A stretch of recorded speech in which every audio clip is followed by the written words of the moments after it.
શું કામ જરૂરી છે કોઈ પણ બિઝનેસને એક બિલ્ડ કરવા માટે પેપર વર્ક કેટલા જરૂરી છે? તમારી કંપનીના કોઈ લીગલ ડિસ્પ્યુટ છે, એ બધું એક લેવલ ક્રોસ કરો ને પછી જ ઇસ્યુ આવવાનું શરૂ થશે. શરૂઆતમાં નાના લેવલે તમે કોઈ ટર્નઓવર કરો છો 2-5 કરોડનું, કોઈ ઇસ્યુ નહીં આવે. ખાસ કરીને મારે એમ્બ્રોઇડરી બિઝનેસની જો વાત કરવી હોય, અત્યારે ચાલી રહ્યો છે, તો એને શું કરવું જોઈએ? થોડુંક સ્ટેપ બાય સ્ટેપ પ્રોપર જણાવી શકો તો પ્લીઝ.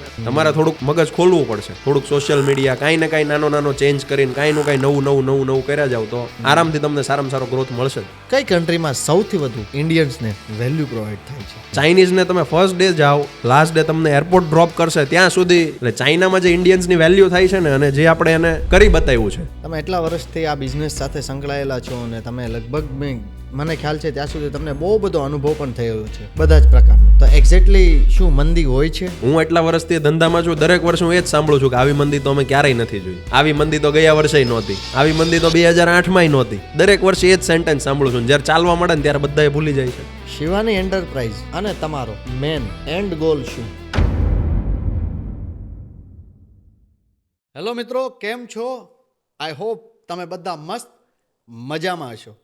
મસ્ત ફરીવાર અમે એક એવો પોડકાસ્ટ લઈને આવી ગયા છે જે પોડકાસ્ટમાં તમને ઘણું બધું જાણવા અને શીખવા મળશે. યોર્સ પોડકાસ્ટ પ્રેઝન્ટ આ છે ટોક વિથ પ્રદીપ. આપણી વાતો આપણી ભાષામાં. શિવાની એન્ટરપ્રાઇઝના ઓનર એટલે કે વરુણ ભીંગરાડિયા આજે આપણા ગેસ્ટ બન્યા છે. મિત્રો, આ પોડકાસ્ટ ખાસ કરીને એમ્બ્રોઇડરી બિઝનેસ ઉપર છે. તેની અંદરના કેટલા પ્રકારના અલગ મિથ અને કેટલાક એવા સવાલો હોય છે જે બહુ જ કોમન સવાલ હોય છે, પણ એનો જવાબ કદાચ આપણે મળતા ઘણો સમય લાગી જતો હોય છે. તો મિત્રો, આ પોડકાસ્ટમાં તમારા એવા ઘણા બધા સવાલના જવાબ મળી જશે. તો પ્લીઝ આ પોડકાસ્ટના અંત સુધી તમે અમારી સાથે જોડાયેલા રહેજો. આભાર. સૌપ્રથમ તો ભાઈ વરુણ, કેમ છે? બસ એકદમ ફાઇન. જેટલી સિઝન આવતી હોય છે, ઠંડીની મોસમ આવે, ગરમી આવે અને વરસાદ આવે, બધી સિઝન આમ ભરપૂર એન્જોય કરો છો કે ભાઈ ટાઈમ નથી મળતી? સાચું કહેજો. નહીં, એન્જોય તો કરું જ છું પૂરેપૂરું. આ લાસ્ટ ક્યાં ફરવા ગયા હતા? લાસ્ટ હમણાં રિસેન્ટલી મોરિશિયસ જઈને આવ્યો, 10 દિવસ પહેલા જ. અમારે એમ તો ન કહેવાય કે ત્યાં શું જોયું હતું કે શું વાત છે? એટલે બિઝનેસ ટૂર નથી વાત કરતો? નહીં, ખાલી હું ને વાઈફ અમે બે જ હતા. અરે વાહ!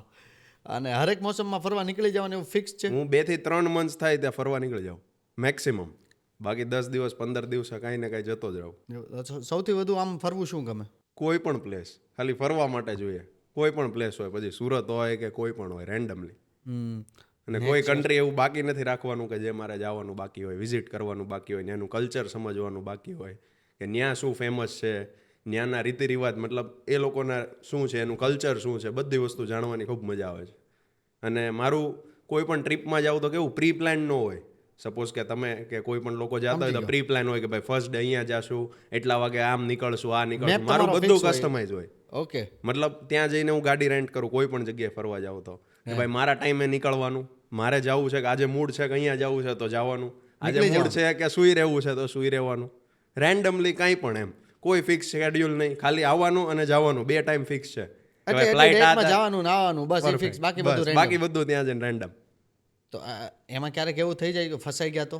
ક્યારે આજ સુધી તો નથી ફસાણો, પણ ફસાણો એની પણ એક મજા છે. વાહ! લોકો શું કામ સફર કરતા હોય છે? મારે ખાસ કરીને તમારી પાસે જાણવું. નવા એક્સપિરિયન્સ થાય, ત્યાંનું કલ્ચર શું છે, ત્યાંનું માઇન્ડસેટ શું છે, ત્યાંના લોકો કેમ આપણી ત્યાં આગળ છે કે પાછળ છે, એની પાછળનું રીઝન જાણવા મળે. લોકોનું શું એવરીડેનું શું એની હલચલ છે, એવરીડે રૂટીન શું છે, એ બધું જાણવા મળે. એટલે હું તો કહું છું મેક્સિમમ ફરો. તો પછી આપણે ચાલો ફરીએ છીએ, આ બધું જાણવા તો મળે.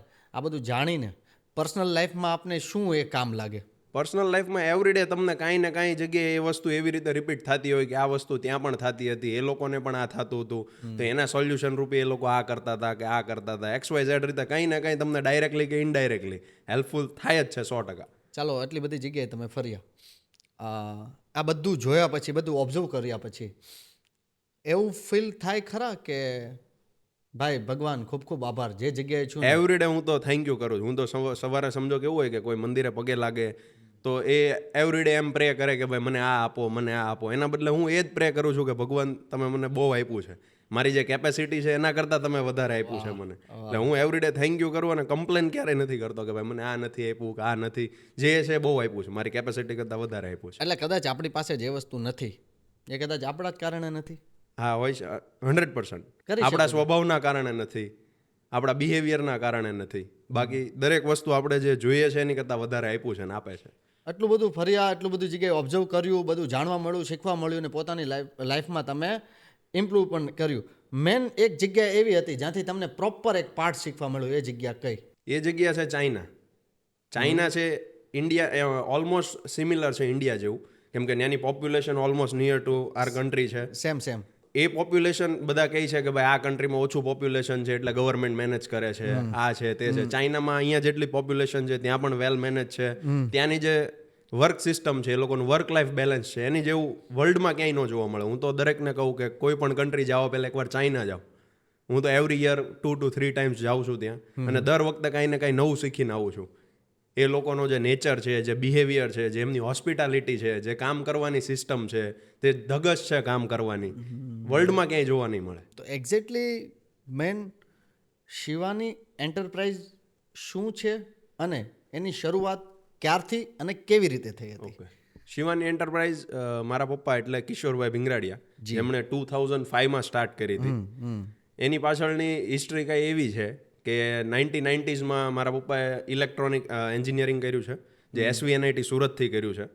અને એ ટાઈમે સુરતના ટોપર્સ હતા. એના પછી એમને બધી ફિલ્ડ અલગ એક્સપ્લોર કરતા હતા, પણ એ ટાઈમ પર કે એવું કલ્ચર હતું કે ભાઈ ભણેલા છે તો બહાર મોકલીએ. પછી મારા દાદાના એક ફ્રેન્ડ હતા, કેસરી એક્સપોર્ટ કરીને કંપની હતી પહેલાં, જે વાલજીભાઈ કેસરી કરીને છે. તો એમની કંપનીમાં પપ્પાને કીધું કે ભાઈ તમે અમારું સેલ્સ જોઈ લો. પછી પપ્પા જતા રહ્યા હોંગકોંગ ધીરે ધીરે ટાઈમ સાથે સેટ થતા હતા. અમારું પણ એવું હતું કે અમે લોકો ત્યાં શિફ્ટ થઈ જઈએ 2001-2 આસપાસ, જ્યારે મારો બોર્ન થયો ત્યારે કદાચ ત્યાં પણ હોતું. પણ ઇન્સિડન્ટ એવો બન્યો કે એ ટાઈમ પર કઈ ચોરી થઈ, લૂંટફાટ થઈ ને રૂમમાં બધાને પૂરી દીધા, અને થોડુંક પેલું થવા લાગ્યું, ડર એક લાગવા લાગ્યો કે ભાઈ મારા ફેમિલીનું શું એમ. અને આપણા પણ તો પછી લાગે જ નહીં ત્યાં. હા, એટલે આ બધું થવાને કારણે પપ્પાએ ફાઇનલ ડિસિઝન એવું લીધું કે આ બધું મૂકીને આપણે આપણા સિટી, આપણા કન્ટ્રી, આપણા ફેમિલી સાથે રહેવા જતા રહીએ. એટલે એ બધું પેકઅપ કરીને પપ્પા આવી ગયા સુરત 2001 આસપાસ. પછી સુરતમાં ધીરે ધીરે એમને બધું રિસર્ચ શરૂ કર્યું. એ ટાઈમ પર અમારા ઘરે કમ્પ્યુટર કે એવું કશું નહોતું. અમે એક રૂમમાં અમે લોકો રહેતા હતા, ઉપરના ફ્લોર પર અંકલ આંટી રહી. એવી રીતે અમે 15 જણાનું ફેમિલી રહેતા હતા. કઈ જગ્યાએ? ઉર્મીમાં, હીરાબાગ પાસે. 2001 આસપાસની વાત છે. એટલે એ ટાઈમ પર ટેકનોલોજી પણ એટલી બધી નહોતી કે ભાઈ જે તમારે સર્ચ કરવું છે સીધું સર્ચ કરીને ડેટા મળી જાય. એટલે 2001-2 આસપાસ મારા સગા અંકલ છે, શિવાની સ્કિન કેર કરીને છે, એ ડોક્ટર છે, ડર્મેટોલોજીસ્ટ છે. તો એમને ત્યાં કમ્પ્યુટર હતું ને ઇન્ટરનેટ હતું, એટલે એમને ત્યાં રાતે જાય અને બધું ઇન્ટરનેટ પર સર્ચ કરે કે ભાઈ શું વસ્તુ છે, શું કાંઈ નવું છે. હા, એવી રીતે આખો એક પ્રોજેક્ટ રિપોર્ટ તૈયાર કર્યો હતો, જે લાસ્ટ ટુ લાસ્ટ યર મારા હાથમાં આવ્યો હતો. અને મેં બધું ઘણું જાણ્યું, સમજ્યો, અને એ વિચાર્યું કે એ ટાઈમ પર મારા પપ્પા પાસે એટલું પ્રોજેક્ટ વર્ક, એટલું હોમવર્ક એનું પોતાનું હતું. પછી એમની પાસે એ વખતે 4-5 પ્રોજેક્ટ હતા, જે CVD લેબગ્રોન ડાયમંડ અત્યારે ચાલે છે, જે સોલાર પેનલનું ચાલે છે. પછી એક એમ્બ્રોઇડરી હતું, જે એમ્બ્રોઇડરી 1990s થી ઇન્ડિયામાં આવવાનું અને ટ્રેન્ડમાં આવવાનું શરૂ થઈ ગયું હતું. પણ એ ટાઈમ પર ના આપણી પાસે પૈસા હતા, ના કોઈ એવો સપોર્ટ હતો, કે ના એવા કોન્ટેક્ટ્સ હતા આપણા કે જેના લીધે એકવાર સાહસ પણ કરી લઈએ. એટલે 3-4 એવા પ્રોજેક્ટ્સ બનાવ્યા હતા કે સોલાર છે, CVD મેં કીધું એમ, એવી રીતે બધા હતા. પણ એ બધામાં થોડુંક બજેટ પણ જોવું પડે આપણે, કે ભાઈ એક અમાઉન્ટ લઈને તમારે સાહસ કરવો પડે કે ફેલ જાઓ તો પાછળ બીજું કઈ આપણી પાસે બેકઅપ માટે કઈ હતું નહીં એમ. એટલે ધીરે રિસર્ચ કરતા હતા, બધો આખો પ્રોજેક્ટ રિપોર્ટ રેડી કર્યો.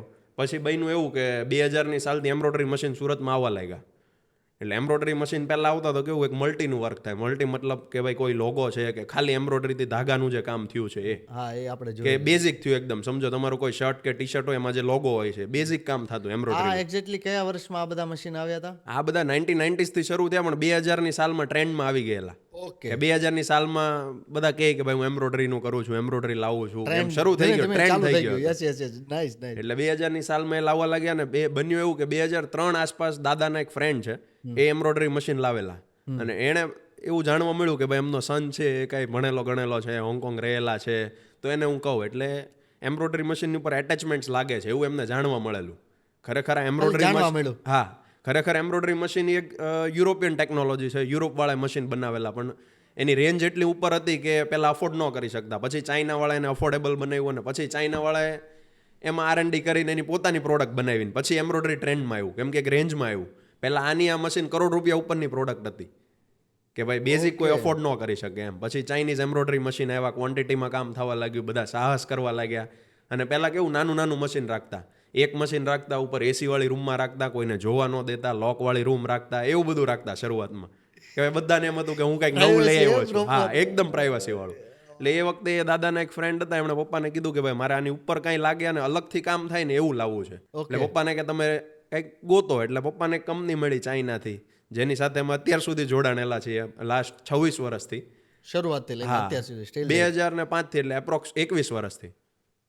એટલે એ પ્રોડક્ટ હતી એક જે સિક્વન્સ ડિવાઇસ તરીકે જાણવામાં આવે છે અત્યારે, કે જેની અંદરથી આ ટિક્કીનું જે સિક્વન્સનું જે વર્ક થાય છે એ થાય છે. ઓકે. એટલે સિક્વન્સ ડિવાઇસ એમણે કીધું કે ભાઈ મારે આ રીતે લાવવા છે. એટલે એ વખતે આપણી પાસે તો કંઈ પૈસા નહીં, એમણે કીધું એ રીતે એમના ઇન્વેસ્ટમેન્ટ પર આપણે મંગાવી આપ્યું ત્યાંથી. એટલે ફૂલ્લી વિચાર હતો ખરા કે આ ફૂલ્લી વિચાર હતો જ નહીં, એ લોકોએ કીધું, એમના પૈસા હતા એટલે આપણું સાહસ હતું.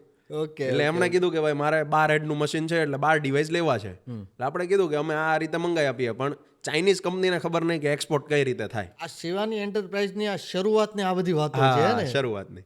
એટલે ત્યારે અમને પણ આઈડિયા નહીં પપ્પાને કે ભાઈ એક્સપોર્ટ કઈ રીતે કરવું. કહી તો દીધું કે ભાઈ ચાઇનાથી લાવી આપશું આપણે, પણ ત્યાંથી એક્સપોર્ટ કરવું, એના પેપર્સ રેડી કરવા, પેકિંગ કરવું.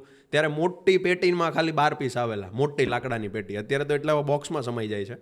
એ વખતે મોટી લાકડાની પેટીમાં એકદમ પેક કરીને કે ભાઈ ખોલો તો એમ લાગે કે શું હશે અંદર. એ વસ્તુમાં પેકિંગ કર્યું, એમને એક્સપોર્ટ કરતા શીખવાડ્યું. ફર્સ્ટ એક્સપોર્ટ અમે કરાવ્યું એને. એ રીતે એમના ડિવાઇસ અહીંયા આવ્યા, ધીરે ધીરે એમને રન કર્યા. થોડા દિવસ થયા, ઇન્ટરેસ્ટિંગ હતું કે માર્કેટમાં કંઈ નવું મળતું. બધા સાદું જરીનું, તમે બધું આ ખાલી જોતા હશો ને કે જે કામ ખ્યાલ પણ ન આવે ને એ એજમાં તો કે પપ્પા કંઈ કરે છે, કંઈ સ્પેર પાર્ટ વેચે છે, એવો આઈડિયા હતો ખાલી. પછી ધીરે ધીરે 2 વર્ષ થયા, 3 વર્ષ થયા, ધીરે ધીરે એમણે પાછો રિપીટ ઓર્ડર કર્યો કે ભાઈ હજી મંગાવી આપો. બીજા 2 કસ્ટમરો આવે. એમ કરતા કરતા અમે રેગ્યુલર કામ શરૂ કર્યું. ઓકે. પછી એમ કરતા ધીરે ધીરે આપણે ટ્રેડ કરીએ ને થોડા ઘણા પૈસા બચે એમાંથી. એ વખતે અમે એક રૂમમાં રહેતા, એ રૂમમાં જ માલ લાવીને મૂકવાનો, 30 પીસ લાવવાના, 1 મહિને 2 મહિને વેચવાનો, પપ્પા જાતે ડિલિવરી કરતા. એ વખતે ધીરે ધીરે પીસ લાવો વેચો, એવી રીતે નાની ટ્રેડ કર્યા જાય. ધીરે ધીરે કરીને બન્યું એવું કે માર્કેટ આવતું ગયું, અમારા નસીબ ગણો કે અમારી મહેનત ગણો કે જે ગણો, ધીરે ધીરે કરતા 2010-11 ક્વોન્ટિટી ખૂબ સારી એવી થઈ ગઈ. પછી ફર્સ્ટ ઓફિસ લીધી, ધીરે ધીરે કામ શરૂ કર્યું, અને 2011 મેં એની ડીલરશિપ સાઇન કરી કે ભાઈ આ પ્રોડક્ટ અમે લઈએ છીએ, અમારી સિવાય આખા ઇન્ડિયામાં તમારે બીજા કોઈને સપ્લાય નહીં કરવાનું, તમારી ક્વોન્ટિટી છે એમ વેચવા ટ્રાય કરશું. વાહ. એ ડીલરશિપ કોન્ટ્રાક્ટ સાઇન અમે 2011 કર્યો. 2011 થી લઈને આજ સુધી એ ડીલરશિપ અમારી કન્ટિન્યુ રહી છે. એટલે આ બધી પ્રોસેસ જે ફાધરની જે થઈ રહી હતી, તમને આખો એક ગ્રાફ દેખાઈ રહ્યો હતો ને? હા, કે એક જે પ્લસ થઈ રહ્યું છે, જે ઓવરઓલ ટાઈમ સાથે ગ્રોથ જ થયો છે. ઓકે. તમે જે આ વાત કરી સ્ટીલ ડેટ એટલું બધું કરીને, એટલે આજે આ લેવલ ઉપર માર્કેટમાં છે. શરૂઆત અહીંથી થઈ. તમે એવી વાત હમણાં કરી કે તમને ફાધરની પેલી કહેવાય ને ઓલો આખો રિપોર્ટ મળ્યો હતો, ઓલી બ્લુ પ્રિન્ટ આખી મળી. તો એ રિપોર્ટ તમે જ્યારે જોયો, બ્લુ પ્રિન્ટ મળી, કે એટલું હોમવર્ક, એટલું R&D કરેલું છે, એ અરસામાં કે એ સમયમાં તમને એક્ઝેક્ટલી શું થયું કે મારું તો બહુ ઓછું છે, કે શું એક્ઝેક્ટલી મનમાં શું ફીલ આવ્યું હતું? એ જ હતું કે આટલું બધું હોમવર્ક તો આજની તારીખમાં પણ મારી પાસે નથી.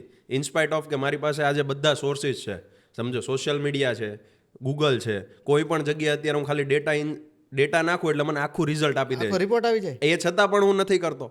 અને પપ્પા પાસે એ સમયમાં નહોતું ઇન્ટરનેટ, નહોતો મોબાઈલ ફોન, છતાં પણ એની પાસે એટલું હોમવર્ક હતું. તો આપણે આ વસ્તુને શું ગણી શકાય? એ સમયમાં એટલું બધું કાંઈ તમારી સાથે ઇઝીલી અવેલેબલ કાંઈ વસ્તુ નહોતું, છતાં પણ એટલો કડક રિપોર્ટ બનાવ્યો.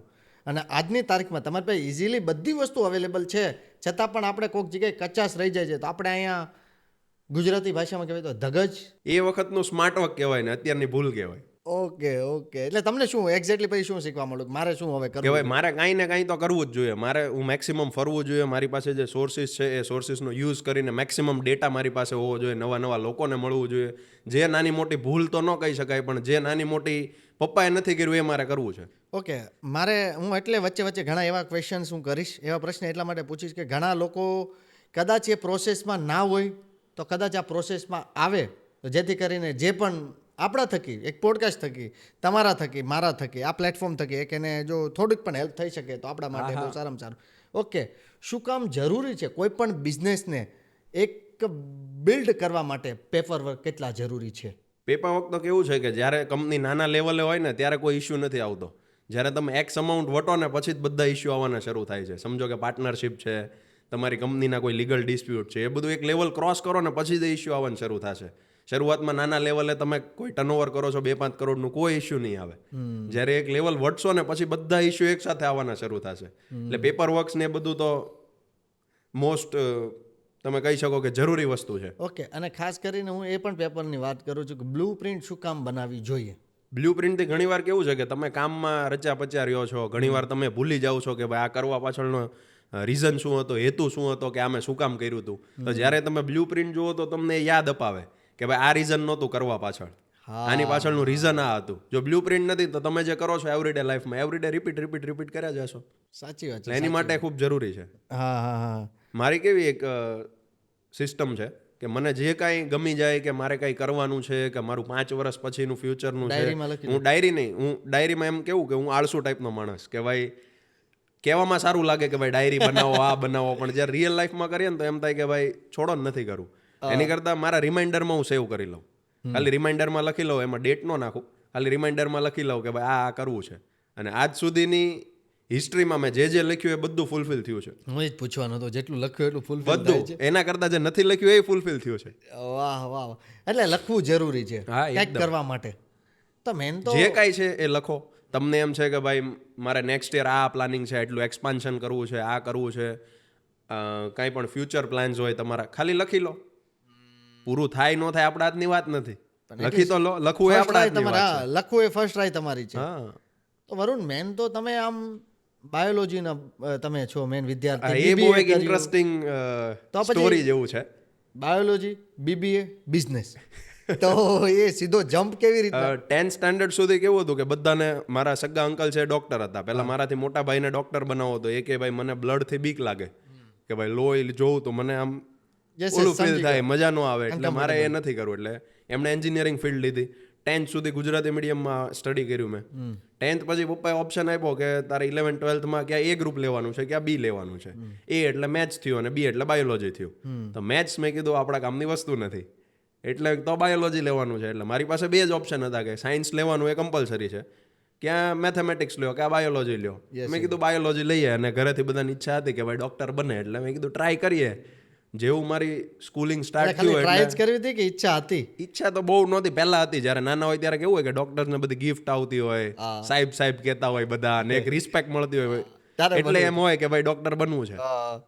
પણ લાસ્ટમાં પછી 12th જેવું 11th-12th શરૂ થયું એટલે મારી ઈચ્છા જતી રહી કે ભાઈ આ તો રોજ બધાની કમ્પ્લેન જ સાંભળવાની, શાંતિ લેવાની જ નહીં. ઘરે આવો, કોઈ અર્જન્ટ કોલ આવ્યો, રાતે અડધી રાત્રે જવાનું.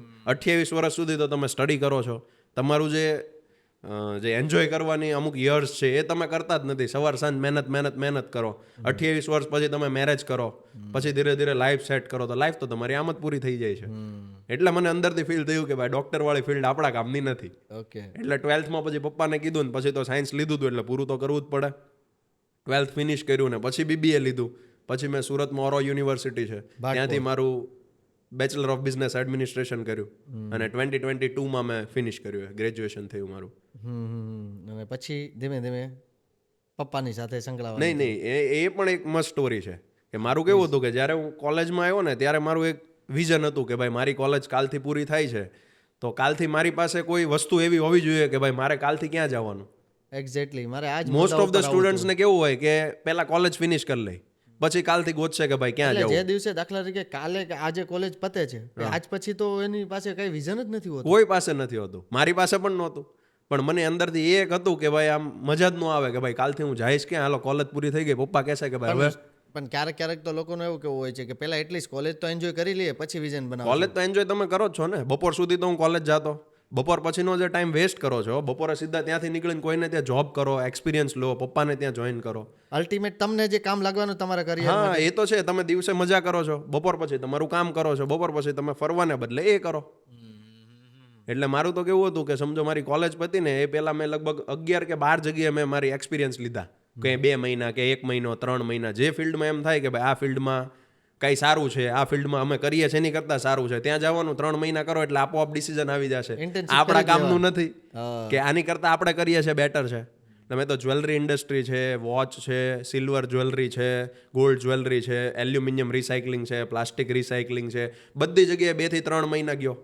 સાડીની બધી ફિલ્ડ જગ્યાએ છે, તમે ગાર્મેન્ટની છે, બધી જગ્યાએ જે રિલેટિવમાં એમ છે કે આ ભાઈનું કામ કંઈ સારું છે આપણા કરતાં, ત્યાં જાવ એમને કહો મારે ફ્રીમાં કામ કરવું છે તમારે ત્યાં, Internship મારે type નું ઇન્ટર્નશિપ જેવું, મારે કોઈ એમાં સેલરી નથી જોતી, હું તમને કામ કરીશ, તમને ઓકે લાગે તો આપણે આગળ વાત કરશું. ઓકે. એટલે એવો તો આપણો સંબંધ હતો કે એ લોકો ના ન પાડી શકે. હા, ચાલો તમે એટલા બિઝનેસમાં તમે ગયા બધું જાણવા માટે 3 મહિના 2 મહિના વોટેવર જેટલો સમય તમે ત્યાં તમે આપ્યો, એક્ઝેક્ટલી તમે ત્યાં જઈને શું કેચઅપ કરતા, શું મેન તમે કેટલી વસ્તુ તમને એવું લાગતી એક્ઝેક્ટલી મારે કેવું મારી પાસે એક શબ્દ નથી, શું તમે આમ કરતા કે એટલી વસ્તુ મારે શીખવી છે એ તૈયાર કરતા પહેલા બેક ઓફ ધ માઇન્ડ, કે પછી ઓકે જઈને એટલું તો શીખીને નીકળી જ જવાનું? નહીં, હું ત્યાં જતો એટલે હું એમ વિચારતો કે આ બિઝનેસ સમજો કાલ મારી પાસે આવશે તો આ ભાઈ શું ભૂલ કરે છે કે જે હું નાની એવી ભૂલ છે જે હું સુધારી શકું અને કાલથી આ બિઝનેસ આના કરતાં સારો રન કરી શકું. સમજો લાસ્ટ ડે છે અને મને પૂછશે કે ભાઈ તને આ મારા બિઝનેસમાં એવી શું ભૂલ લાગી. ઓકે. ઘણું મોસ્ટ ઓફ ધ સમજો બિઝનેસમાં મેં વિઝિટ કર્યું ને તો મને એક વસ્તુ કોમન દેખાણી કે ટોટલી અનઓર્ગેનાઇઝ છે. તો ખાલી આપણે સ્ટડી કર્યું છે તો બેઝિક એક ફંડામેન્ટ્સ ખબર છે કે આ રીતે માઇનર ખાલી ચેન્જીસ કરો, જેનું કામ છે એને કરવા દો. એ એક ખાલી સુધારો કરો ને તો તમારી કંપનીમાં બહુ બધા ચેન્જીસ જોવા મળે. એટલે પ્રોબ્લેમ એવું થતું હોય છે, પ્રોબ્લેમ ઘણી જગ્યાએ મિસમેનેજમેન્ટ જે હોય. મારે નથી કરવાની એ હું કરવા જાઉં છું એટલે મારું કામ સમજો મારથી તમારું નથી કામ થતું. સેલ્સનું છે, હા. તમે ચેક પણ તમે બનાવશો, લોકોનું પેમેન્ટના પણ કોલ્સ રિસીવ કરશો, ડિઝાઇન પણ તમે જોશો, તો જ્યારે કસ્ટમરને હેન્ડલ કરવાની વારી છે ત્યારે તમે એમાં બિઝી છો, તમારું મગજ કંઈક બીજે ચાલે છે બેક ઓફ ધ માઇન્ડ. આ મને પોઈન્ટ એટલા માટે બહુ સારો લાગ્યો વરુણ, કારણ કે અહીંયા ઘણા બધા એવા બિઝનેસમેન પણ આવ્યા અને ઘણા બધા પોતપોતાની ફિલ્ડના મહારત જેણે હાસિલ કરી એવા લોકો અહીંયા આવ્યા અને બધાનું એક આ ફંડામેન્ટલ ફૂલ ક્લિયર હતું કે જેનું કામ છે એ એનું કામ કરશે ને તો ગ્રોથ તમને આપોઆપ દેખાવાનું ચાલુ થઈ જશે. ઓબ્વિયસલી અત્યારે સમજો મારા બિઝનેસમાં પણ મારું સેલ્સ છે તો મારી સેલ્સની ટીમ હોય, એનું કામ છે. કોઈ છે સમજો કે એને ડીલ ફાઇનલ કરવી છે, એમ કહે છે કે ભાઈ મારા કોઈ રિલેટિવ છે કે મારે વરુણને મળવું છે તો જ હું અવેલેબલ છું. ઓલ ધ ટાઈમ તમે કસ્ટમરને કહેશો કે ભાઈ હું અવેલેબલ છું, એની ટાઈમ તમે આવી જાઓ તો એની ટાઈમ જ આવશે. હા. એટલે જેનું કામ છે એને કરવા દો. શરૂઆતમાં કેવું હતું કે જ્યારે 2010 આસપાસ પપ્પા આખો બિઝનેસ રન કરતા ત્યારે એમની પાસે બહુ લિમિટેડ એમ્પ્લોય હતા કે ભાઈ 4 જણા થઈને આખી કંપની હેન્ડલ કરતા અને 10x10ની એક ઓફિસ હતી કે ભાઈ સેલ્સ ઓફિસે આ, સર્વિસ સેન્ટરે આ, કોઈ કસ્ટમર અટવાય છે તો બધું આ મતલબ. તો 10x10ની ઓફિસમાં હું કોઈની સાથે બેઠો છું, સમજો તમારી સાથે ડીલ કરું છું. એ વખતે અમારે કેવું હોય કે એમ્બ્રોઇડરી એટેચમેન્ટમાં સ્પેર પાર્ટ પણ આવે નાના મોટા, કે ક્યારેય કોઈ ઇન્સિડન્ટ બન્યો ને તૂટી ગયો તો આપણી બેની ડીલ કોઈ એક્સ અમાઉન્ટની શરૂ છે અને વચ્ચે પેલો 10 રૂપિયા કે 20 રૂપિયાનું પાર્ટ્સ લેવા પણ વચ્ચે આવીને એ માંગશે, એટલે તમારી ડીલ ઇન્ટરપ્ટ થઈ, તમારું માઇન્ડ ડાયવર્ટ થયું. એટલે એ મારું મોસ્ટ એ હતું કે ભાઈ આ તો મારે ચેન્જ કરવું જ છે બિઝનેસમાં આવું ત્યારે. એટલે મારો આની પછીનો સવાલ એ જ છે કે તમારા આવ્યા બાદ તમારા બિઝનેસને ઓલરેડી ફાધરે સેટ કરીને રાખ્યું હતું ધીમે કરીને જે પણ એની મહેનત હતી, પણ તમારા આવ્યા બાદ તમારા બિઝનેસને કેટલો ફાયદો થયો? હવે આ વાતને સાથે જોડીને કન્ટિન્યુ કરું પ્લીઝ. બેઝિકલી જ્યારે અમે શરૂ કર્યું 2005 થી, એટલે આમ તો અમે બહુ જૂના છીએ આ ઇન્ડસ્ટ્રીમાં, એટલે ઘણા લોકો ઓળખતા હોય પણ રેગ્યુલર રિકોલ ન થાય, પાછળ અપડેટ ન લેવાય કે ભાઈ શું થયું શું નહીં. એના લીધે ઘણા કસ્ટમરોને ભૂલાઈ જાય ને આજુબાજુમાં જે શોપ અવેલેબલ હોય ત્યાંથી એ પરચેસ કરી લેતા હોય. Easily available. જોકે જાય છે ઇનડાયરેક્ટલી અમારા થ્રુ જ તે કે ભાઈ અમે આખા ઇન્ડિયાના ડીલર છીએ એટલે પ્રોડક્ટ અમારા થ્રુ જ જવાની છે, પણ એના માઇન્ડમાં અમારી પહેલી ભૂલાઈ જાય છે કે ભાઈ આ લોકો સાથે કામ કરતા મેં ના હતા. એટલે મેં આવીને સૌથી પહેલાં બિઝનેસમાં જોયું તો મને એવું લાગ્યું કે ટોટલી અનઓર્ગેનાઇઝ છે. જેનું કામ છે એ કરતા નથી. તમારે ડિલિવરીનું પૂછવું છે તો પણ એક માણસ છે, ડિલિવરી ગઈ કે નથી ગઈ, એનું બિલ બન્યું, ક્યારે બન્યું, શું અમાઉન્ટનું બન્યું, બધી ડિટેલ તમારે કાઢવી, એક જ વ્યક્તિ જવાબદાર છે. ડિલિવરી થયા પછી કોઈ પાર્ટ્સ મિસિંગ છે તો પણ એને કોલ કરો, ભાવ પૂછવો છે તો પણ એને કોલ કરો, બધું એક જ વ્યક્તિ જોવે છે. પછી ધીરે ધીરે મેં કીધું કે ભાઈ આ વસ્તુ તો ચેન્જ થવી જોઈએ. હા, કે ભાઈ આના કરતાં ટોટલી ઓર્ગેનાઇઝ હોવું જોઈએ. જેનું કામ છે એ કરે તો 100% આપી શકે. એટલે મેં ટોટલી અલગ માણસો હાયર કર્યા, એક ટીમ બનાવી, પછી એક ઓફિસ નવી બનાવી કે જ્યાં કેવું છે મારે રિસેપ્શન જોઈએ. સમજો આપણી બેની ડીલ ચાલે છે તો કોઈ નવો વ્યક્તિ આવે છે તો એ બેસે ઘડીક વાર આપણી ડીલ ન પૂરી થાય ત્યારે. ઘણીવાર કેવું હોય કોઈ હોલસેલર ને રિટેલર છે, આપણે બે હોલસેલર છીએ, આપણે વાત કરીએ છીએ, કોઈ રિટેલર આવીને સીધું તમારી ઓફિસમાં બેસી જશે, તમે નહીં એને ભાવ આપી શકો, નહીં એને પૂછવા છે ક્વેશ્ચન પૂછી શકે. જો જવાબ નહીં આપો તો એ ભાઈને એમ થશે કે હું ત્યાં ગયો જવાબ ન આપ્યો, અને ઓલા ભાઈ આવ્યા તો એને એમ લાગશે કે આ મારામાં ધ્યાન નથી દેતા. એટલે એક બેઝિક છે કે કોઈ માણસ આવે છે તો એ ઘડીક વાર બહાર બેસે, તમારી મીટિંગ કેવું પૂરી થાય નહીં, આ પછી નેક્સ્ટ બધા ક્વેશ્ચન્સ ઓફિસની અંદર તમને ફેસ થતા હશે, હા. બધા જ. તો ક્યારેક ક્યારેક એવું થતું હશે વરુણ, ઘણા બધા એવા યંગસ્ટર છે જેમને એના ફાધરના બિઝનેસમાં ઇન્ટરેસ્ટ ને બધું છે, તો ક્યારેક ક્યારેક એવું થાય કે ફાધરનું વેલસેટ બધું કરેલું હોય છે, પણ છોકરાના અમુક એવા આઈડિયાઝ છે જેને શેર કરવા છે, ફાધર એવું કહે કે ના ના એમ નહીં, હું જે કરું છું એવી રીતના પણ થતું હશે ખરા ને? બહુ બધી વાર થાય છે. ઘણી વાર કેવું હોય કે જ્યારે પપ્પાને મેં જોઈન કર્યું ને એ પહેલાં મને નહીં, બધા આખા યંગસ્ટરને એમ જ હોય કે ભાઈ મારા પપ્પાને કાંઈ ખબર નથી પડતી, મારા પપ્પા જે કરે છે એ કાંઈ નાનું મોટું કરે છે, આની કરતાં તો હું સારું કરી લઈશ. એટલે અહીંયા પ્લસ પોઈન્ટ એવો હતો કે મારા પપ્પાએ મને છૂટ આપી કે ભાઈ તને જે ગમે છે કર. એટલે મારે કેવું હતું કે 2-3 ફ્રેન્ડ્સ હતા એ ડાયમંડમાં જતા ને એ લોકોની ડાયમંડની મોટી ફેક્ટરી, જૂનું કામ, એટલે આપણને એમ કે ભાઈ આપણે એમાં કરીએ, મોટા મોટા બિલ્ડિંગ્સ ને ગાડી ને બધું જોયેલું, એટલે આપણને એમ કે ભાઈ આપણે હીરાનું કરીએ. પપ્પાને મેં કીધું, પપ્પા ઓલરેડી આ કામ કરી લીધું હતું, એટલે મને કે હું સજેસ્ટ નથી કરતો કે તું ડાયમંડમાં જા, પણ આપણે શું એ વખતે ફિલોસોફી કરીએ કે ભાઈ એ તમને નો ખ્યાલ હોય, પહેલાની જનરેશન અલગ હતી, આ કાઇન્ડ ઓફ દેટ. એટલે કે ભાઈ આ તમને નો ખ્યાલ હોય ને આ બધું અત્યારે ફરી ગયું તમને છે, નો ખબર પડે. હા એમ રૂલ્સ બધા અલગ છે, અત્યારની પેમેન્ટ ટર્મ્સ અલગ છે, અને સીવીડી ડાયમંડ નવા આવેલા, એટલે મેં કીધું પપ્પા આમાં જવું છે ને મારે આનું શીખવું છે. કાંઈ વાંધો નહીં કે જા. 6 મહિનાનો મેં પોલિશનો કોર્સ કર્યો, 6 મહિના પછી એમાં શીખ્યો બધું. પછી ક્યાંક અંદર એવું ખૂંચતું હતું કે ભાઈ આ આપણા કામનું નથી, પણ પપ્પાને કહી દીધેલું કે ભાઈ આ કરવું જ છે, હા આ કરવું જ છે.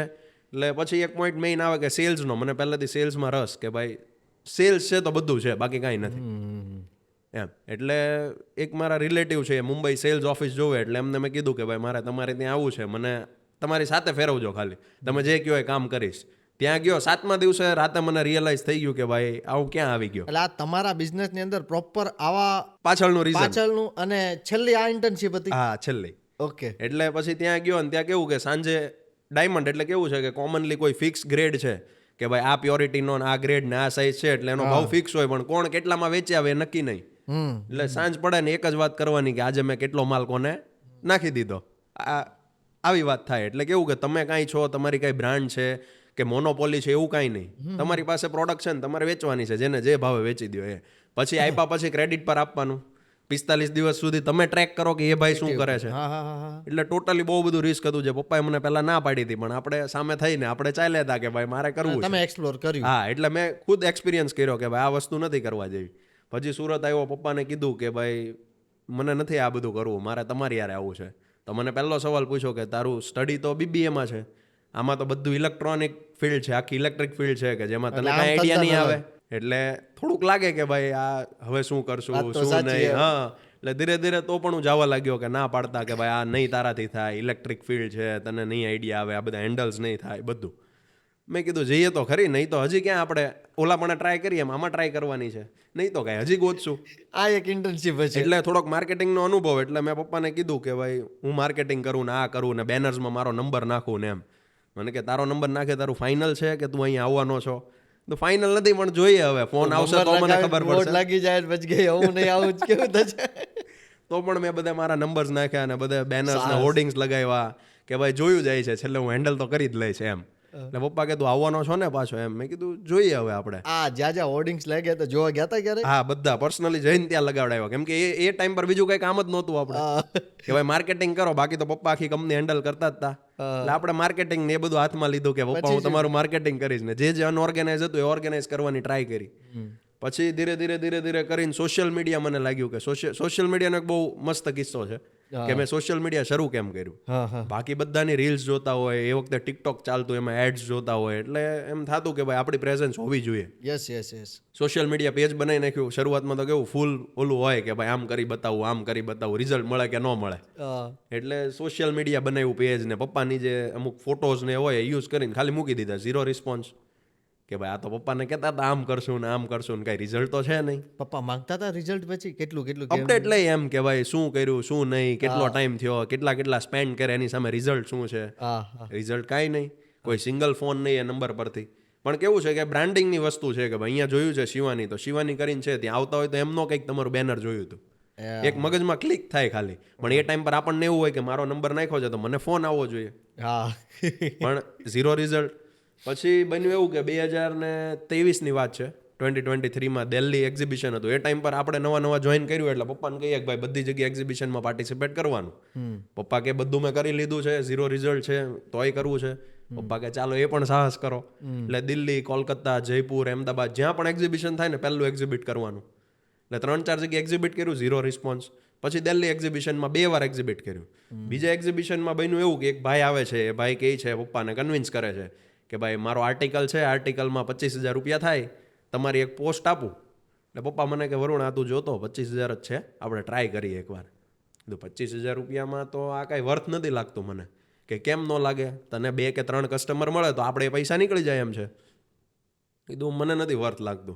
એટલી જ વારમાં હું જોઉં છું એવું કે સામેના સ્ટોલ પર એક શૂટ લે છે, એક ભાઈ ઇન્ટરવ્યૂ લે છે, અને એ ભાઈને મેં રીલ્સ પર 1-2 વાર જોયેલા. મેં કીધું આ ભાઈ પાસે આપણે શૂટ કરાવવું છે. આમાં કદાચ આના કરતાં 5,000 વધારે થશે ને તોય ચાલશે, પણ એક સોશિયલ મીડિયા પ્રેઝન્સ બનશે. Yes yes. એ ભાઈને મેં કન્વિન્સ કર્યો, એ કહે કે હું અપોઇન્ટમેન્ટ હોય એના જ શૂટ કરું છું. મેં કીધું ભાઈ 2-5,000 તું વધારે લઈ લે ભાઈ, પણ તું શૂટ કરી દે મને, અને શૂટ કરીને તું મૂક તારી ચેનલ પર. એ ભાઈને કન્વિન્સ કર્યો, એમને મારું ને પપ્પાનું ઇન્ટરવ્યૂ લીધું અને ફર્સ્ટ વિડીયો શૂટ કર્યો. ફર્સ્ટ વિડીયો હજી પોસ્ટ કરે છે અને જે રિસ્પોન્સ મળવાનો શરૂ થાય છે એ વિડીયો લગભગ 1 વીક જેવું ગયું એટલે 1 મિલિયનમાં જતો રહ્યો. એટલે સુરતનો કોઈ એવો વ્યક્તિ નહીં હોય જે એમ્બ્રોઇડરી ફિલ્ડ સાથે જોડાયેલો હોય ને અમારો વિડીયો ન જોયો હોય. ધીરે કરતો વિડીયો 2 મિલિયન, 3 મિલિયન, 3.5 મિલિયન સુધી જતો રહે છે. એટલા કોલ્સ આવે છે કે અમે લોકો થાકી જઈએ છીએ કે બધાને કેમ આન્સર કરવું.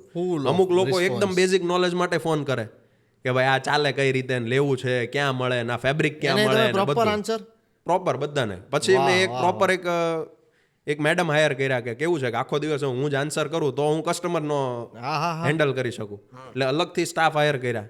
પહેલેથી એ તો હતું જ કે એક અનઓર્ગેનાઇઝ છે ને ઓર્ગેનાઇઝ કરવું છે, યસ યસ. એટલે એની માટે એક અલગ સ્ટાફ હાયર કર્યા કે જે ખાલી ઇન્સ્ટાગ્રામ્સની ક્વેરી હેન્ડલ કરે. એટલે ત્યારથી મને એક કીક મળી કે ભાઈ આ વસ્તુ તો કરવા જેવી જ છે. સોશિયલ મીડિયા પ્રેઝન્સ જોઈએ. આપણી પાસે સારી વસ્તુ છે, સારી સર્વિસ આપવી છે, તો બધા લોકો સુધી પહોંચાડો. ઇન્ડિયામાં પોપ્યુલેશન જ એટલું છે કે બધા લોકોને તમારી પ્રોડક્ટ લેવી જ છે. તમારી પ્રોડક્ટ છે એનું રાઈટ એક્સપ્લેનેશન, રાઈટ એક્સપ્લેનેશન આપો, રાઈટ વિડીયો બનાવો, સોશિયલ મીડિયા પર પ્રેઝન્સ બનાવો અને બધા સુધી પહોંચાડો.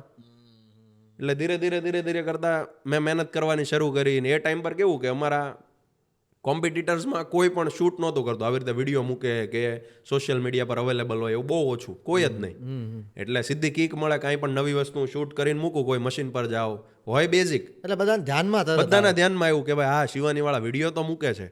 એમ કરતા આખી ઇન્ડસ્ટ્રીમાં ખબર પડી ગઈ. ધીરે બીજા બધા પેજ બનાવવાના શરૂ કર્યા. પણ આપણે એક પ્લસ પોઈન્ટ હતો કે સૌથી પહેલી શરૂઆત કરી હતી એટલે આગળ જતા. આજની તારીખમાં તે સોશિયલ મીડિયાથી બહુ સારો રિસ્પોન્સ મળ્યો છે મને, ફ્રી ઓફ કોસ્ટ, કોઈ જ કોસ્ટ નથી. તમારી સારી વસ્તુ છે, વિડીયો બનાવો, સાથે મ્યુઝિક એડ કરો ને પોસ્ટ કરી દો. એટલે એક વસ્તુ તો થયું કે તમારા બિઝનેસમાં તમે આવ્યા બાદ તમે એટલી બધી વસ્તુ તમે કરી, બહુ બધી, ઘણી બધી માઇનર ચેન્જીસ એમાં મેં કરી એમ તો ન કહી શકાય, પણ આપણીથી થતું હતું એટલા નાના મોટા ટ્રાય કર્યા ને અનઓર્ગેનાઇઝ વ્યક્ત કર્યા એટલે એની ઉપર ભાઈ કામ થયું. અને અનઓર્ગેનાઇઝ ને ઓર્ગેનાઇઝ કરવાની ટ્રાય કરીને સારામાં સારું રિઝલ્ટ મળ્યું છે, મોર દેન આઈ એક્સપેક્ટેડ. વાહ, નાઈસ. તો આમ અત્યારે ઘણીવાર એવું થતું હોય છે કે ઓલરેડી ફેમિલી બિઝનેસ હોય છે, એ પણ વેલ સેટ પ્રોપર હોય છે, પણ અમુક યંગસ્ટરને એ ફેમિલી બિઝનેસમાં જવા કરતાં પોતાનું નવું સ્ટાર્ટઅપ કરવામાં વધારે ઇન્ટરેસ્ટ હોય છે. શું કેવું છે? જો સેમ મને પણ એ જ માઇન્ડસેટ હતું પહેલા કે ભાઈ પપ્પા કરતા કંઈ નવું કરીએ, પપ્પા બહુ જૂનો બિઝનેસ કરે છે, આમાં કાંઈ છે નહીં, બહુ માર્કેટ કેપ નાની છે, કેવું બધી ફિલોસોફી કરીએ આપણે પપ્પા સામે, આ ન કરાય એમ.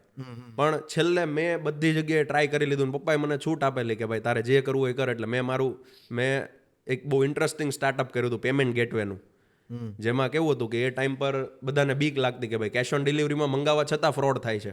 તો અમે લોકો એવું એક વચ્ચે એસ્ક્રો સિસ્ટમ એક ડેવલપ કરેલી એક પેમેન્ટ ગેટવે થ્રુ, કે જેમાંથી તમે સમજો એના થ્રુ ઓર્ડર કરવાનો, તમારા પૈસા ડાયરેક્ટ મર્ચન્ટ પાસે નહીં જાય, વચ્ચે રહેશે. તમારી પાસે નહીં, વચ્ચે એક થર્ડ પર્સન છે જે તમારા પૈસા સેફ રાખશે. તમને પ્રોડક્ટ મળી, તમે એપ્રુવ કરો પછી જે પેમેન્ટ ઉપર જશે. આવું મારું ખુદનું પેમેન્ટ ગેટવે અમે આખું સેટઅપ કર્યું હતું કે ભાઈ અમારું સ્ટાર્ટઅપ હતું કે ભાઈ સ્ટાર્ટઅપ એ વખતે ખૂબ ટ્રેન્ડિંગમાં હતું. એટલે એ સ્ટાર્ટઅપ પણ કરી લીધું. એમાં ફંડિંગ પણ મને ફર્સ્ટ રાઉન્ડમાં ફંડિંગ સારું એવું મળ્યું, પણ એ ફંડિંગ અમે રિજેક્ટ કર્યું કેમ કે મને છેલ્લે એવું ફીલ થયું કે આમાં ટાઈમ અને પૈસા બેવ બગડશે, ઇન્વેસ્ટરના ને મારા.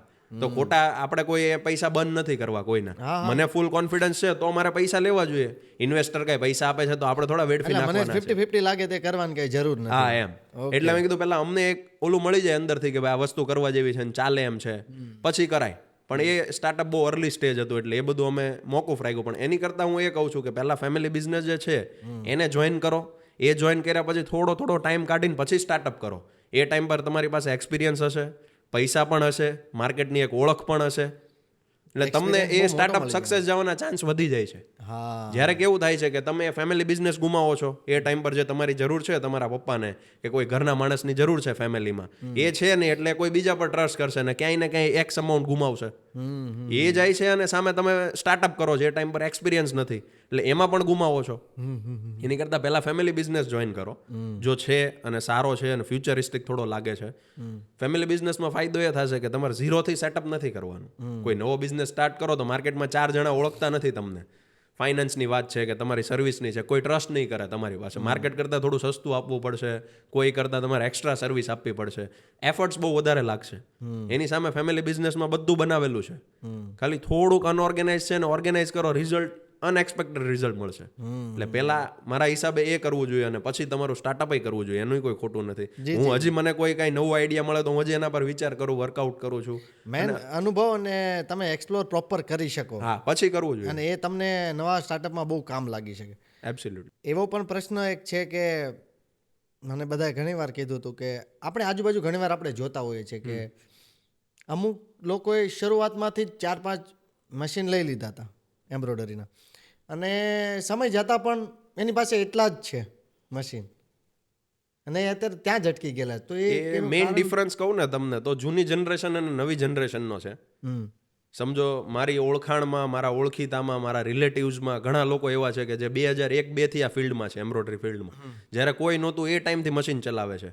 એ વખતે 4 મશીન લીધેલા હજી 4 કે 10 જ ચલાવે છે, અને એ પણ જૂના ને જૂના. અને અત્યારે તમારે જેવા કોઈ એ ટાઈપના યંગસ્ટર એનામાં મારા ફ્રેન્ડ્સમાં જ છે 10 થી 15 મશીન મૂકીને સ્માર્ટલી પ્રોપર રન પણ મારા ફ્રેન્ડ્સમાં જ છે, મારા ફ્રેન્ડ્સ ગ્રુપમાં છે એવા ઘણા લોકો કે જે લોકોને હજી 2 યર્સ નથી થયા, અત્યારે સારામાં સારો ગ્રોથ, સારામાં સારી કમાણી કરે છે અને સારામાં સારી કંપની રન કરે છે. કેમ? બેયનું માઇન્ડસેટ અલગ છે. એક્સપિરિયન્સની દ્રષ્ટિએ તો આપણે જોવા જઈએ ખાલી એક્સપિરિયન્સ પણ નથી કામનો. માર્કેટના ટ્રેન્ડ સાથે તમારે ચાલવું પડે, બધી વસ્તુ અપડેટ કરવી પડે, માર્કેટમાં જોતું રહેવું પડે કઈ કઈ વસ્તુ નવી આવે છે. એઝ એક્ઝામ્પલ તમે કસ્ટમર છો, જી, તમે સમજો કપડાની દુકાને જાઓ છો તો તમે કપડાની દુકાન એ જ પ્રિફર કરશો દર વખતે કે જે હર ટાઈમ નવું લાવે છે, જે ટ્રેન્ડ સાથે ચેન્જ થાય છે. તમે એનું એ પકડી રાખશો, ભલે 20 વર્ષથી દુકાન છે, કસ્ટમર નહીં આવે. તમારે ટ્રેન્ડ સાથે અપડેટ થવું પડશે. જે કંઈ નવો ટ્રેન્ડ આવે છે માર્કેટમાં, નવી પ્રોડક્ટ આવે છે, બધી લાવવી પડશે. નહીં તો તમે બીજી દુકાન પકડશો. આવી જ રીતે બિઝનેસમાં છે કે તમે મશીન ચલાવો છો, તમે નવા એટેચમેન્ટ્સ કે નવા અપડેટ્સ મશીનના નહીં લાવો, નવી પ્રોડક્ટ વેપારીને નહીં આપો, તો વેપારી તમારો જેવું બીજી ફેક્ટરી ગોતશે. તમારો ભલે 20 વર્ષ જૂનો અનુભવ છે, 20 વર્ષ જૂના સંબંધ છે, સંબંધ ત્યાં નહીં આવે. બીજી વસ્તુ, અપડેટ પ્રમાણે માર્કેટની રિક્વાયરમેન્ટ પ્રમાણે તમારે કામ કરવું જ પડશે. અપડેટ થવું જ પડે તમારે. જેટલા અપડેટ નથી થયા એટલા લોકો એટલા ને એટલા મશીન છે. જે ટાઈમની સાથે અપડેટ થતા ગયા છે એ લોકો આજે બહુ સારું અનબિલીવેબલ કામ કરી રહ્યા છે સુરતમાં. હા, નાઇસ. ખાસ કરીને મારે એમ્બ્રોઇડરી બિઝનેસની જો વાત કરવી હોય તો કોઈ પણ લોકો, ચાલો એક બિઝનેસ એમનો રેડી છે ને, સ્ટાર્ટ છે, અત્યારે ચાલી રહ્યો છે, તો એને એકદમ આખી બ્રાન્ડ ટોટલ બિલ્ડ કરવી હોય તો એને શું કરવું જોઈએ? થોડુંક સ્ટેપ બાય સ્ટેપ પ્રોપર જણાવી શકો તો પ્લીઝ. જો એમ્બ્રોઇડરી ફિલ્ડમાં બ્રાન્ડ બિલ્ડિંગના બહુ બધી ઓપોર્ચ્યુનિટી છે, બહુ ફ્યુચર સારું છે, હજી બહુ બધા ચાન્સીસ છે, અને અમુક વસ્તુ એવી હશે કે જે મને પણ ખ્યાલ નથી, પણ મારો અને પપ્પાનો જે કાંઈ આજ સુધીનો અનુભવ છે એના ઉપરથી જો કહું તો સૌથી પહેલાં તો તમે એક ડિઝાઇનિંગ ફિલ્ડમાં થોડા ઉતરીને જાણી શકો કે ભાઈ થોડી ઘણી નવી ડિઝાઇન કઈ રીતે ક્રિએટ કરી શકાય. તમે ડિઝાઇનરને એક્સપ્લેન કરી શકો કે ભાઈ આ વસ્તુ ચેન્જ કર, તો થોડું ડિઝાઇનિંગને લઈને નોલેજ લઈ શકો. હું એની વચ્ચે એક ક્વેશ્ચન કરતો જઈશ.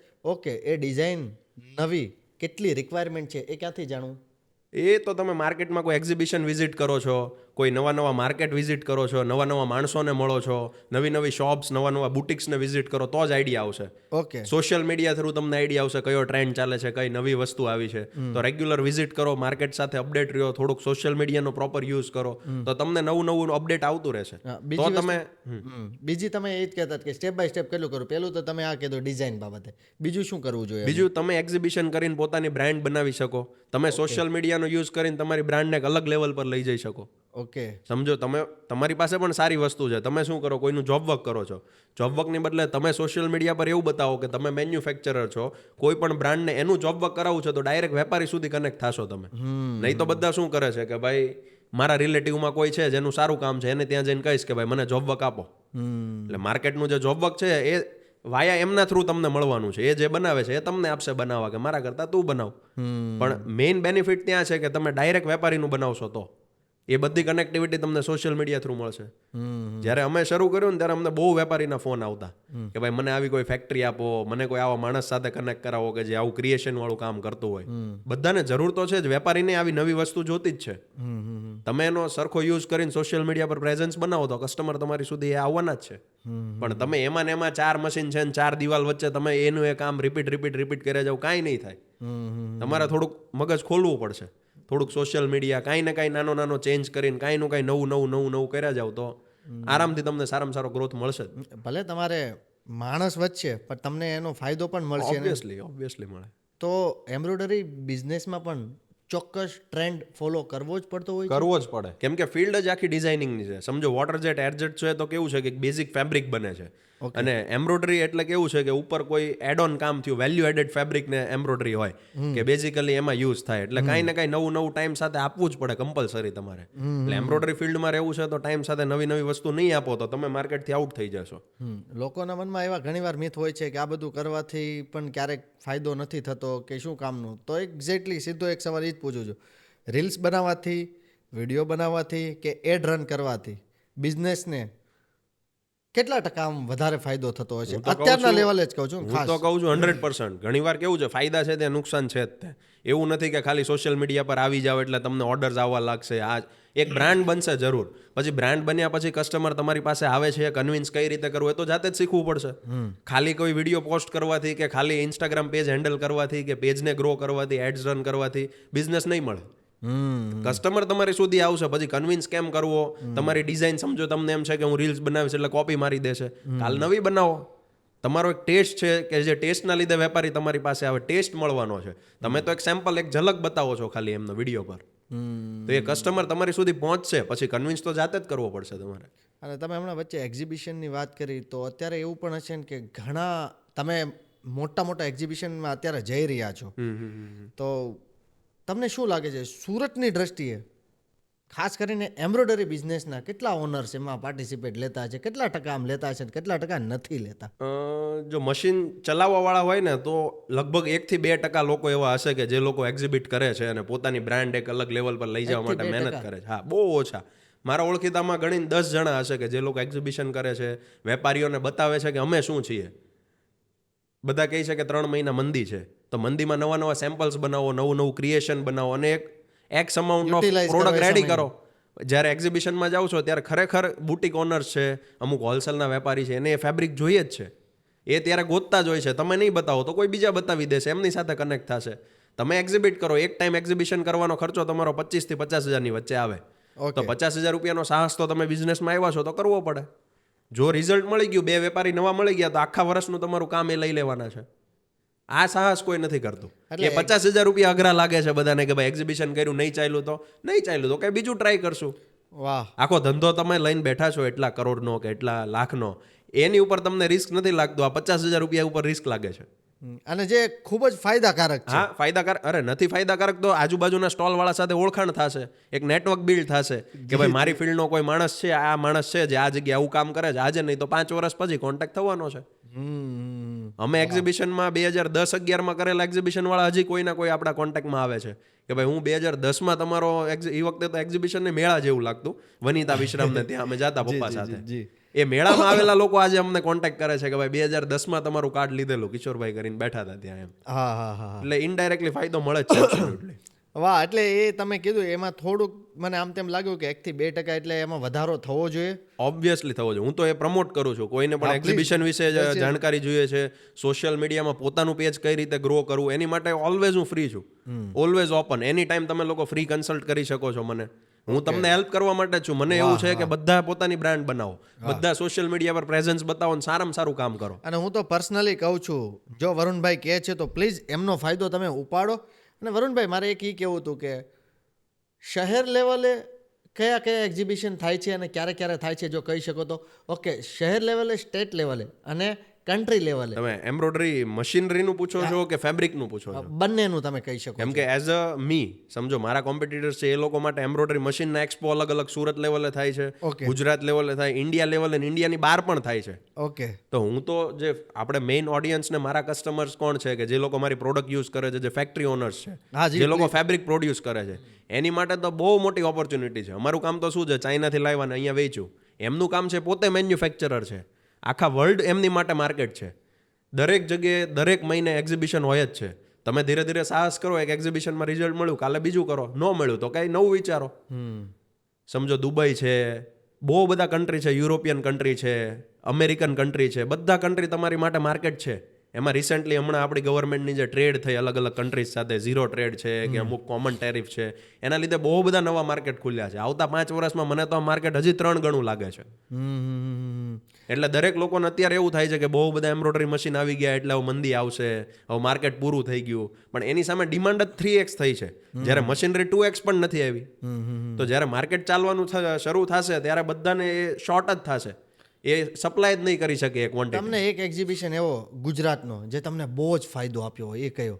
અમારું બેઝિકલી અમે મોસ્ટલી લાસ્ટ 5 યર્સથી તો ગણો ને તો મેઇન અમારું ફોકસ સુરત એક્ઝિબિશન હોય છે, Okay. જે અમે એસોસિએશન વાળા જ કરીએ છીએ, જે કયા મહિનામાં થતું હોય છે? જે માર્ચ કે એપ્રિલમાં થતું હોય છે, જે સુરત એમ્બ્રોઇડરી એસોસિએશન ઓર્ગેનાઇઝ કરે છે last અને time અમે ક્યાં લોકો જ થયું કરીએ એ છીએ. ક્યાં લાસ્ટ ટાઈમ હમણાં માર્ચમાં સરસાણા સુરત. Okay okay. કેવો રિસ્પોન્સ કેવો રહ્યો? એનો રિસ્પોન્સ એટલે કેવું ગજબ કે તમે એક્સપેક્ટ ન કરી શકો. બપોરે અમે લોકો જમવાનું સ્કીપ કરી દઈએ, ઓહ. અંદર માણસોનો સમય તમારું સ્ટોલ પર, જેટલું પાણી, જેટલો નાસ્તો, જેટલું જ્યુસ, જેટલું લાવો એ ઓછું પડે, ટેબલ જેટલા મૂકો એ ઓછા પડે.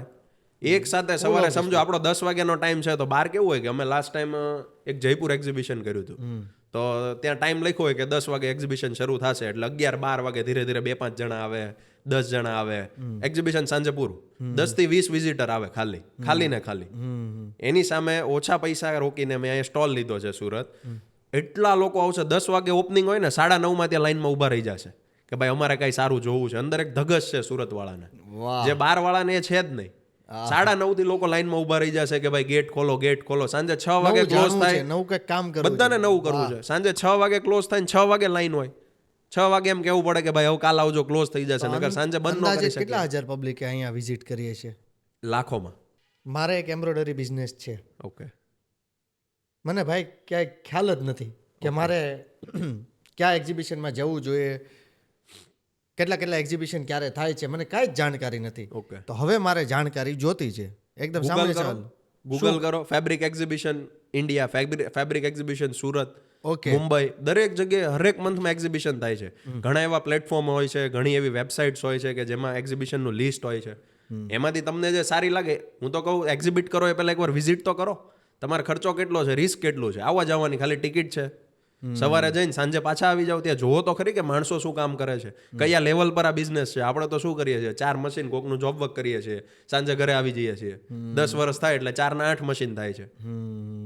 કયા લેવલ પર આ બિઝનેસ છે એ ખાલી વિઝિટ તો કરો એક્ઝિબિશન, તમને ખ્યાલ આવશે. ખાલી ઇન્ડિયામાં નહીં, આઉટ ઓફ ઇન્ડિયા પણ એટલા સારા એક્ઝિબિશન થાય છે, એટલી વસ્તુ શીખવા મળે છે અને એટલી ઓપોર્ચ્યુનિટી છે કે તમે વિચારી ન શકો.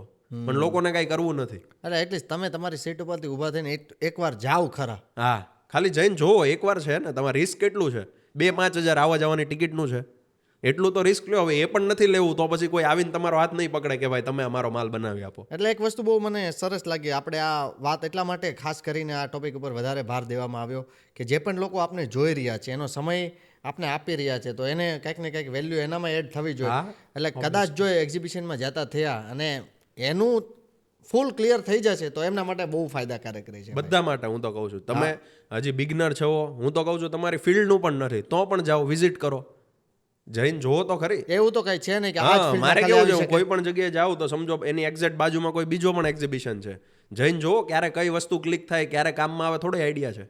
તો હું તો એની આજુબાજુમાં એક્ઝિબિશન હોય એ પણ વિઝિટ કરી લઉં. ભલે કામનું છે કે નથી, ખાલી જઈને બહાર નીકળી જાવ. કોઈ એક નવી વસ્તુ મળશે, ક્લિક થશે, આજે નહીં તો તમારા કોઈ ભાઈને, આજે નહીં તો થોડા ટાઈમ પછી તમે એને કહી શકશો કે ભાઈ આ વસ્તુ આવી કઈ છે, તમે જાણે તમે શરૂ કરો. હા. નાઇસ. લોકો બિઝનેસમાં નાની નિષ્ફળતા મળતી હોય છે ને, એને ખબર નહીં ક્યારેક બહુ મોટો ફેલિયર સાબિત કરી દે છે અને એવું લાગે કે મેં બહુ મોટો ગુનો કરી દીધો. તો ખાસ કરીને આ ફેલિયર્સ વિશે તમારે શું વાત? નહીં, એ તો કેવું છે કે ફેલિયર છે ને એ સક્સેસનો એક ભાગ જ છે કે એ નથી તો સક્સેસ નથી. હા. બધા લોકો તમને સક્સેસની વાત કરશે કે ભાઈ અમે આ કર્યું ને અમારી આ કંપની એટલા કરોડે પહોંચાડી કે આ છે તે છે.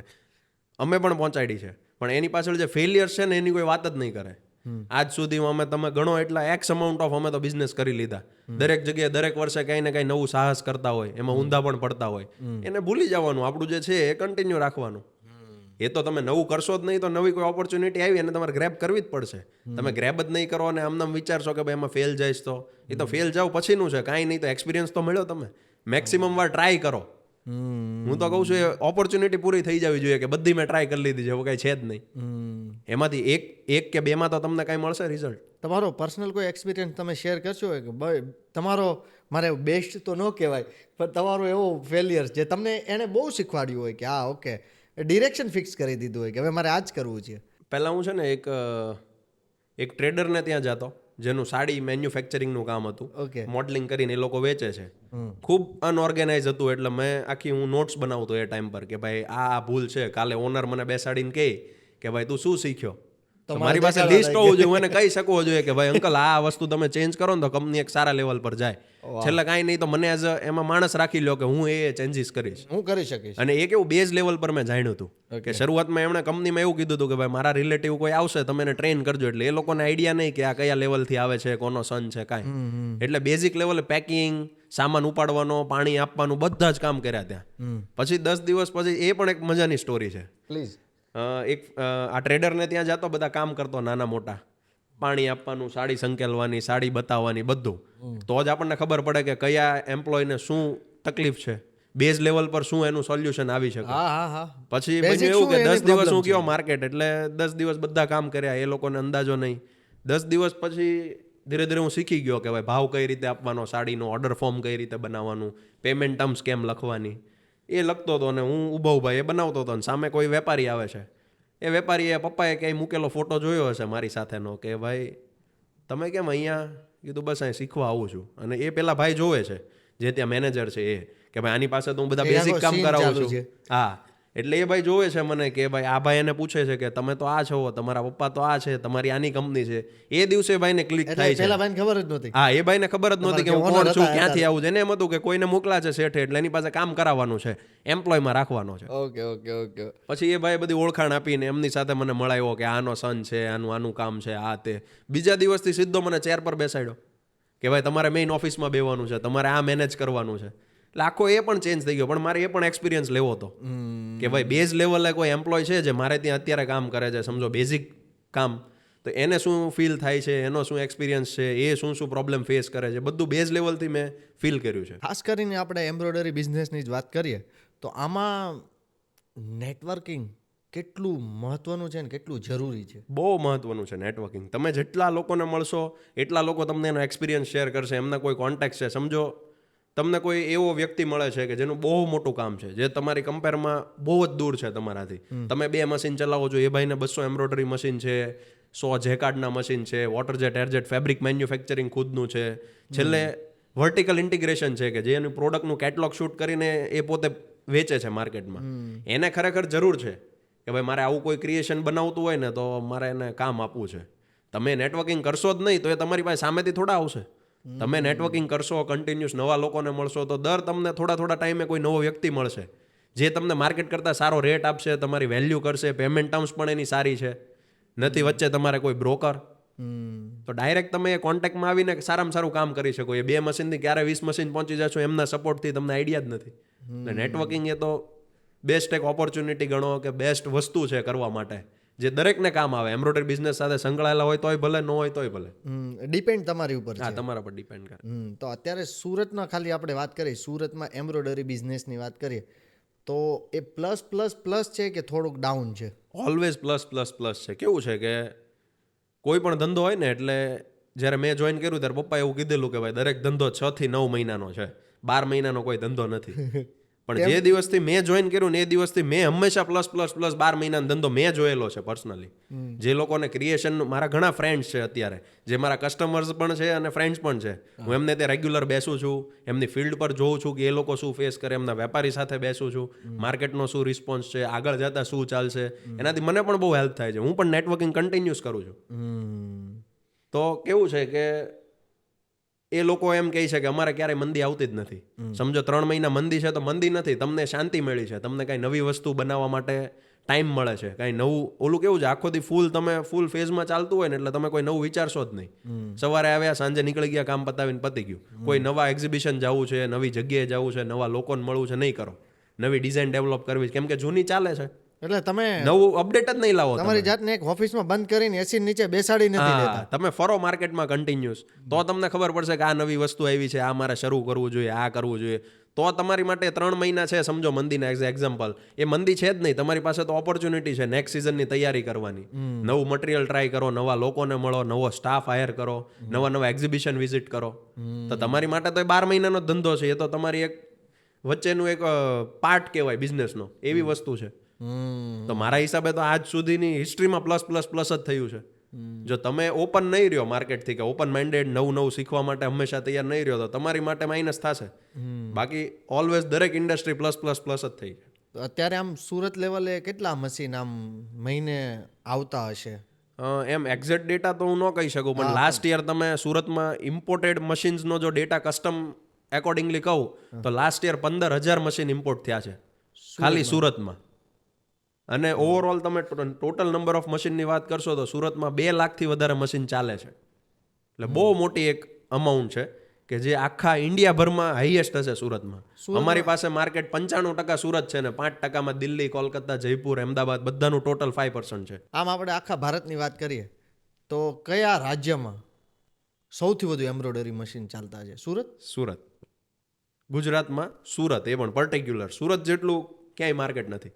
અને જે લેવલ અત્યારે ગ્રોથ થાય છે, જે તમે ઇન્ડસ્ટ્રીયલ એરિયા જોવો છે, ગવર્મેન્ટનો સપોર્ટ જોવો, ખૂબ સારું એવું. અત્યારે તમે નવા એરિયાઝ જે સ્પેશિયલી એમ્બ્રોઇડરી માટે ડેવલપ થાય છે, જ્યાં તમારી નજર જાય ત્યાં સુધી એમ્બ્રોઇડરી મશીન્સના જ ફેક્ટરી છે ખાલી. તો એમાં જેટલું ચાલો એટલો બિઝનેસ તો એવડો મોટો એક્સપાન્ડ થઈ રહ્યો છે અને ચાલી રહ્યો છે, તો એમાં જેટલો કારીગર વર્ગ કામ કરે છે એને પણ એટલો ફાયદો ધીરે એમને પણ મળ્યો છે. આજની તમે સમજો કે એમની પણ સેલરી જે પહેલાં હતી એના કરતાં અત્યારે 2x ની આસપાસ છે.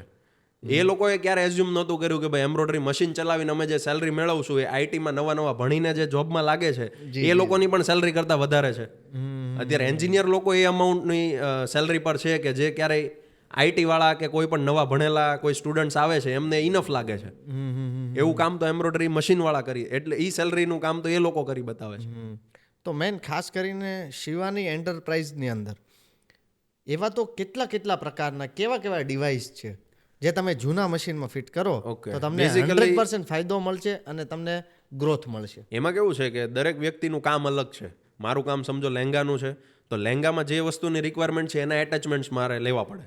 તો અમારી પાસે કોડિંગ, સિક્વન્સ, બીડ્સ કે જે બધી અલગ વસ્તુ હોય કે તમે વસ્તુ જુઓ ને તો આઈડિયા આવે કે આ વસ્તુમાં આ વસ્તુ યુઝ થઈ છે. તો તમારા કામ પ્રમાણે ને તમારા માર્કેટના વેપારી પ્રમાણે તમારે એ એટેચમેન્ટ્સ નાખવા પડે. તો એવી રીતે બીડ્સ અત્યારે મોસ્ટ ટ્રેન્ડિંગ છે, જે 2017થી અમે કરીએ છીએ, પણ માર્કેટમાં ટ્રેન્ડમાં અને માર્કેટમાં લોકોને સાંભળવામાં છેલ્લા 2 થી 3 વર્ષમાં આવ્યું. બીડ્સ તમને માર્કેટમાં જે સાંભળવા મળે, અમે લોકો 2017થી એની સાથે સંકળાયેલા અને અમે કામ કરીએ છીએ બીડ્સમાં. જી. એટલે એવી રીતે બીડ્સ, કોડિંગ, સિક્વન્સ એવી રીતે અલગ એટેચમેન્ટ્સ આવે, જેની રિક્વાયરમેન્ટ એ પ્રમાણે એટેચમેન્ટ્સ નાખીને એમનું મશીન અપગ્રેડ કરી શકે.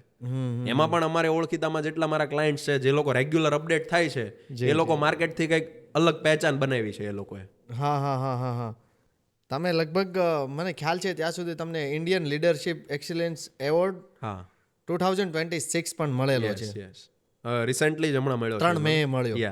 શું હતું આ કિસ્સો કયો રે? એમાં એવું હતું કે એ લોકો કેવું છે કે જનરલી સારા બિઝનેસ હોય ને યંગ ઓન્ટરપ્રેન્યોર્સ હોય એ લોકોનું સર્વે કરતા હોય કોનું સારું છે. આપણું સોશિયલ મીડિયા પર પ્રેઝન્સ છે, આપણા કસ્ટમર્સ પાસેથી રિવ્યૂ ને લીધા હોય એ લોકોએ, એમના પરથી એને લાગ્યું કે બેસ્ટ લીડરશિપ એક્સિલન્સ એવોર્ડ અમને મળવો જોઈએ. જી. એટલે એમના પહેલાં પણ 2 વાર એમનો ફોન આવ્યો હતો, પણ હું જઈ નહોતો શક્યો. આ પહેલામાં જઈને મેં એ મેળવ્યો.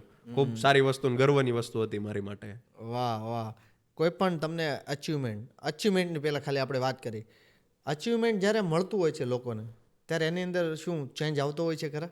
અચીવમેન્ટ્સ કેવું છે કે આપણને તો ખબર જ છે આપણે કયા લેવલે કામ કરીએ છીએ, શું કરીએ છીએ, કસ્ટમરની નજરમાં શું છીએ, પણ એ આપે ને એટલે કસ્ટમરને એક આઈડિયા આવે કે આ લોકો આ કામ કરે છે. એ લોકોની નજરમાં આપણું પેલું ફરી જાય આખું કે આ લોકોને આમની પાસેથી આ એવોર્ડ મળેલો છે, આખો પર્સપેક્ટિવ ચેન્જ થઈ જાય એમનો. હા. નાઇસ. સ્કૂલમાં જ્યારે ભણતા એ મિત્રોને હવે મળો છો ક્યારેય અને એને ખ્યાલ છે કે રેગ્યુલર એમ કેવું છે કે મારા મિત્રો બધા થોડાક લિમિટેડ છે હમણાં. હા કેવું કે મારા મિત્રો અત્યારે એ જ હોય કે જેની પાસેથી મને કંઈ શીખવા મળે. ભલે નો ડાઉટ આપણે ટચમાં છીએ, ક્યારેય મહિને 2 મહિને વાત થાય છે, મળીએ છીએ, ઓકે, પણ હું જેની સાથે ફરું એ મારી કરતાં ઉપર હોવા જોઈએ. મારી કરતાં એક્સપિરિયન્સમાં કે કોઈ પણ રીતે કે એજમાં કોઈ પણ રીતે મારા કરતાં એક લેવલ ઉપર હોવા જોઈએ, તો 2 વસ્તુ હું એનાથી શીખીશ. એટલે હું નાનો હતો ત્યારે પણ સોસાયટીમાં કેવું કે મોટા હોય જે ધંધે જતા હોય, કોઈને ત્યાં જોબ કઈ કરે છે. સ્કૂલમાં તમે ભણેલા? પહેલા પીપી સવાણી અબ્રામામાં મેં 1 થી 8th કરેલું. 9th 10th એક કૌશલ વિદ્યા ભવન કરીને હતું, અને 11th 12th મારે એક્સટર્નલ હતું નારાયણામાં. તો આમ બધી જગ્યાએ મેન પીપી સવાણીની વાત કરીએ તો આમ હોશિયાર વિદ્યાર્થી કે આમ તોફાની? એમ એવરેજ, પણ 7th 8th સુધી જ્યારે મને અંદરથી હતું કે ભણવું છે ત્યારે હું હોશિયારમાં હતો, પણ સાથે તોફાની કરવાના, મજા કરવાની. એવું નહીં કે ભાઈ સ્કૂલ જાઉં છો એટલે ભણીને આવી જાઉં. મજા કરતાં કરતાં ભણો. આ બધો સમય તમારો હતો, કોલેજનો સમય, ધીરે ધીરે બધું ખબર પડતી, તો ત્યારે કેવા કેવા મિથ તમને લાગતા હતા, ખાસ કરીને એમ્બ્રોઇડરી બિઝનેસને લઈને? કે ત્યારે કેવું છે કે એક ફેમસ એક સેન્ટેન્સ હતું કે ભાઈ એમ્બ્રોઇડરી વાળાને કોઈ છોકરી નો આપે અને લોન નો આપે. અત્યારે ટોટલી સિનારીઓ અલગ છે. અત્યારે અમારે ત્યાં એનબીએફસી ગણો કે બેન્કિંગ ગણો, બેંક વાળા લોકો ઘણા લોકો આવે છે કે અમારે તમારી ઇન્ડસ્ટ્રીના લોકોને લોન આપવી છે. અત્યારે એની પાછળ એક રીઝન છે. તમે ડિફોલ્ટ રેટ જોશો ને લાસ્ટ 3-4 વર્ષમાં, તો એમ્બ્રોઇડરી મશીન વાળાનો બહુ ઓછો છે, નિયર ટુ 0. એટલે કે હપ્તો બાઉન્સ નથી થવા દેતા, એ લોકો કોઈ ભરતા નથી, એને રિકવરીમાં આવવું પડે, એનો બહુ ઓછા ચાન્સીસ છે. હવે કાલે સમજો એઝ એક્ઝામ્પલ મારે સમજો કે માર્કેટમાંથી કોઈ ઉઠી જાય છે, તમે ગણો, તો એની માટે કોઈ બીજી ઇન્ડસ્ટ્રીમાં જઈને ઉઠવું હોય તો બહુ ઇઝી છે. કાલે માર્કેટમાં દુકાન લીધી રેન્ટ પર, તમારો માલ લીધો અને હું જતો. એમ્બ્રોઇડરી ઇન્ડસ્ટ્રીમાં કેવું ઊંધું છે, પહેલાં ફેક્ટરી લો, તમે રેન્ટ કરો, પછી મશીન લો, પછી કારીગર સેટ કરો, સુપરવાઇઝર સેટ કરો, માલ મટીરિયલ સેટ કરો, બધું સેટ કરીને 6 મહિના 7 મહિનાની પ્રોસેસ છે. એટલે બહુ ડિફિકલ્ટ છે એમાં ડિફોલ્ટ કરવું. એટલે લોન આપવાવાળાને પણ રસ છે અત્યારે કે ભાઈ અમારે એમ્બ્રોઇડરી મશીન યુઝર છે, એમને લોન આપવી છે. એટલે અત્યારે અમારા ડિવાઇસ પર પણ અમે લોન કરાવીને આપીએ છીએ, એમાં પણ લોન થાય છે, ને એમાં એ લોકો હેપીલી આપે છે કે અમારે આ લોકોને લોન પહેલાં આપવી છે, ડિફોલ્ટ રેટ બહુ ઓછો છે. તો પછી આ બિઝનેસ ખાસ કરીને કેટલો પેશન્સ વાળો બિઝનેસ છે? પેશન્સ વાળો તો એમ ગણી શકો તમે, કારણ કે કેવું છે કે એવું નથી કે તમારે ફેબ્રિક કોઈ વેપારીએ ડિમાન્ડ કરીને કાલ ને કાલ તમે ડિલિવરી કરી દો.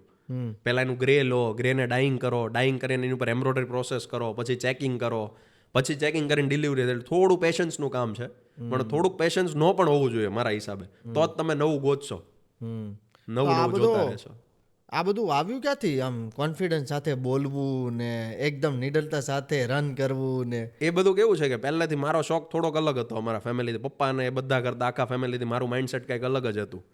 એટલે દર વખતે થોડુંક અલગ ફીલ થાય બધાથી કે ભાઈ બધાનું એવું હતું કે અલગ શું ફીલ થાય? ભણે તો અલગ, એમ કે હું આ બધાથી કંઈ અલગ છું, આ લોકો મને ગણતા નથી કે એવું ગમે એમ. એટલે કેવું કે બધાને એવું હતું કે ભણે તો જ કાંઈ થાય, અને મારે પહેલેથી મગજમાં બેસે જ નહીં કે ભણે તો કાંઈ થાય. ઓકે, એની યાર 36. હા, એની યાર મને બેસે જ નહીં કે ભાઈ ભણવાનું કમ્પેર કરે ને એટલે આપણે મેળ જ ન આવે. પછી હું બધા મોટા મોટા જે કોઈ પણ બિઝનેસમેન ગણો ને એના મને કહ્યું બુક વાંચવાનું, બધા કે બુક વાંચો ને આ ને તેન, પણ ક્યારેય વાંચવું નહીં, ગમે જ સાચું કહો એટલે જ ન પૂછ્યું કે બુક વાંચો. એટલે કેવું બુક વાંચવી ન ગમે, પણ એની સામે મને કોઈની પોડકાસ્ટ જોવી ગમે, કોઈનો એક્સપિરિયન્સ શેર કરે એ ગમે, કોઈનું અલગ અલગ સ્ટોરી સાંભળવી ગમે. મૂવીને એ બધું જોવું બહુ ઓછું ગમે, મૂવીને હું જોવો જ નહીં. હું તમે મારી યુટ્યુબની હિસ્ટ્રી જુઓ ને તો બધાની પોડકાસ્ટ, બધાની કોઈ સ્ટોરી છે, એનો બિઝનેસ કઈ રીતે એણે ગ્રો કર્યો, એ જ સાંભળું. એવા 5 વ્યક્તિના પોડકાસ્ટ, ચાલો તમને જેટલા લોકો સાંભળે છે એને મારે કેવું હોય કે 5 લોકોના આ પોડકાસ્ટ ખાસ જોજો, તો એ કયા કયા? એક તો પહેલાં જ્યારે હું નાનો હતો ને મારા ફર્સ્ટ ગુરુ ગણો કે મારું મોટિવેશન ગણો કે મારું જે કાંઈ ગણો, એક સંજય રાવલ કરીને છે, જેની સાથે અત્યારે હું પર્સનલી કનેક્ટેડ છું, કે જ્યારે પણ હું અમદાવાદ જાઉં સાથે મળીએ છીએ, સાથે ઓફિસમાં મળીએ છીએ. બીજા એક સૌજીભાઈ ધોલકિયા કરીને છે, પછી ગૌતમ અદાણી છે, કે જેવું એક એ ફર્સ્ટ જનરેશન છે. બીજા બધાની કમ્પેરમાં જે બિલિયનર્સ છે પણ એ થર્ડ જનરેશન, સેકન્ડ જનરેશન છે. ગૌતમ અદાણી જે બિલિયનર છે અને એ પોતે ફર્સ્ટ જનરેશનમાં છે, અને રતન ટાટા છે, એ લોકોથી હું વધારે ઇન્સ્પાયર થયેલો કે ભાઈ આવું કાંઈ કરવું છે, ભણવારે આપણે કાંઈ લેવા દેવા નથી. ભણવા સાથે હું તો હજી કહું મારા ફેમિલીમાં પણ બધાને, ભણવાથી કાંઈ ન થાય. તો તમે ભણી લીધું એટલે તમે એમ કહો છો? નહીં, હું તો નહોતો ભણ્યો ત્યારે પણ કહેતો કે ભણવાથી કાંઈ ન થાય. ભણીને કીધું કે હવે હજી કાંઈ નથી થતું. જો એક વસ્તુ અત્યારે જેટલા લોકો યંગસ્ટર ચાલો સાંભળતા છે, તો એટલા લોકોને તમારે એક વસ્તુ કહેવાની ખાસ કે એટલીસ્ટ તમારે એટલું સ્ટડી કરી લેવાનું. બેઝિક સ્ટડી કેવું છે કે એક બેઝિક સ્ટડી અત્યારે માર્કેટ પ્રમાણે જોશે. સમજો તમારે લગ્ન કરવા છે, કોઈને ત્યાં જોબ કરવી છે તો બેઝિક તો તમારું બેચલર્સ તો હોવું જોઈએ. પણ એવું નથી કે બેચલર્સ પતાવ્યું તો આખો દિવસ એ જ કરો ને મજા જ કરો. બપોર ભણીને આવી જાવ છો, બપોર સુધીની જ કોલેજ હોય છે મેક્સ ટુ મેક્સ. બપોર પછી કંઈ એક્સપિરિયન્સ લ્યો, કાંઈ જોબ કરો, કાંઈ તમારું સ્ટાર્ટઅપ કરો, કાંઈ ને કાંઈ શરૂ કરો તો એક્સપિરિયન્સ મળશે. મારું એ જ હતું કે ગમે એ કરીને અંદરથી હિંમત જોઈએ છે કે ભાઈ હું શરૂ કરી શકું, પછી ભલે જે થવું હોય, ભલે ફેલ થાય, ગમે તે થાય. એવા તો ઘણા બિઝનેસ છે કે જેમાં હું ફેલ પણ ગયો, મેં કર્યું ઓનલાઈનનું, જે ઓનલાઈનનું ટ્રેન્ડિંગમાં છે એ પણ કર્યું છે, બધું કરી લીધું છે. જેમાં એમ થાય કે આમાં કાંઈ છે 2 પૈસા કમાવા જેવું, કરીને ટ્રાય કરો. તમને તો અંદરથી એમ રહે કે ભાઈ આ નહોતું કરવાનું એમ. નકર હંમેશા તમને ઉમ્મીદ રહી જાય કે ભાઈ આની કરતાં હું એમાં હોત ને ગિલ્ટી તો હું બહુ સારું કામ કરી લેત, આની કરતાં આ કર્યું હોત ને તો હું કંઈક અલગ લેવલ ઉપર હોત. એ તમને વેમ ન રહી જાય, બધું ક્લિયર થઈ જાય કે ભાઈ એ કરવાનું હતું કરી લીધું, બધું ક્લિયર થઈ જાય. તમે હમણાં આપણે આગળ વાત કરીએ એવી રીતના લગભગ ઘણી બધી કન્ટ્રીમાં તમે વિઝિટ કર્યું છે, ખાસ કરીને ફરવા જતા હોવ છો યા બિઝનેસ વિઝિટ તમારી થતી હશે, તો કઈ કન્ટ્રીમાં સૌથી વધુ ઇન્ડિયન્સને વેલ્યુ પ્રોવાઈડ થાય છે અને કયા નજરે જોવાતું હોય છે? તમારા પર્સપેક્ટિવથી જ આપણે વાત કરીએ. તમે છે ને સૌથી વધારે ક્યારેય પણ ચાઇના જાઓ, ખાલી એમને કહો કે મારે આ પ્રોડક્ટ લેવી છે, તમને જેની હોસ્પિટાલિટી મળશે, જે તમને એનો જોવાનો નજરિયો છે. તમે ચાઇના જાઓ, તમે એમને અહીંયાથી ખાલી કહી રાખો કે ભાઈ મારે કોઈ ઓનલાઈન માટે પ્રોડક્ટ જોઈએ છે, સમજો કપડાં જ જોઈએ છે, કે મારે કપડાં લેવા છે અને મેન્યુફેક્ચરરને તમે કોન્ટેક્ટ કરો છો, એમને વોટ્સઅપ કરો છો, તમને કહેશે ફ્લાઇટ ડિટેલ મોકલો. ફ્લાઇટ ડિટેલ્સ એમને આપશો એટલે તમે એરપોર્ટ ઉતરશો ને એટલે તમારા નામનું બોર્ડ લઈને ઊભા હશે.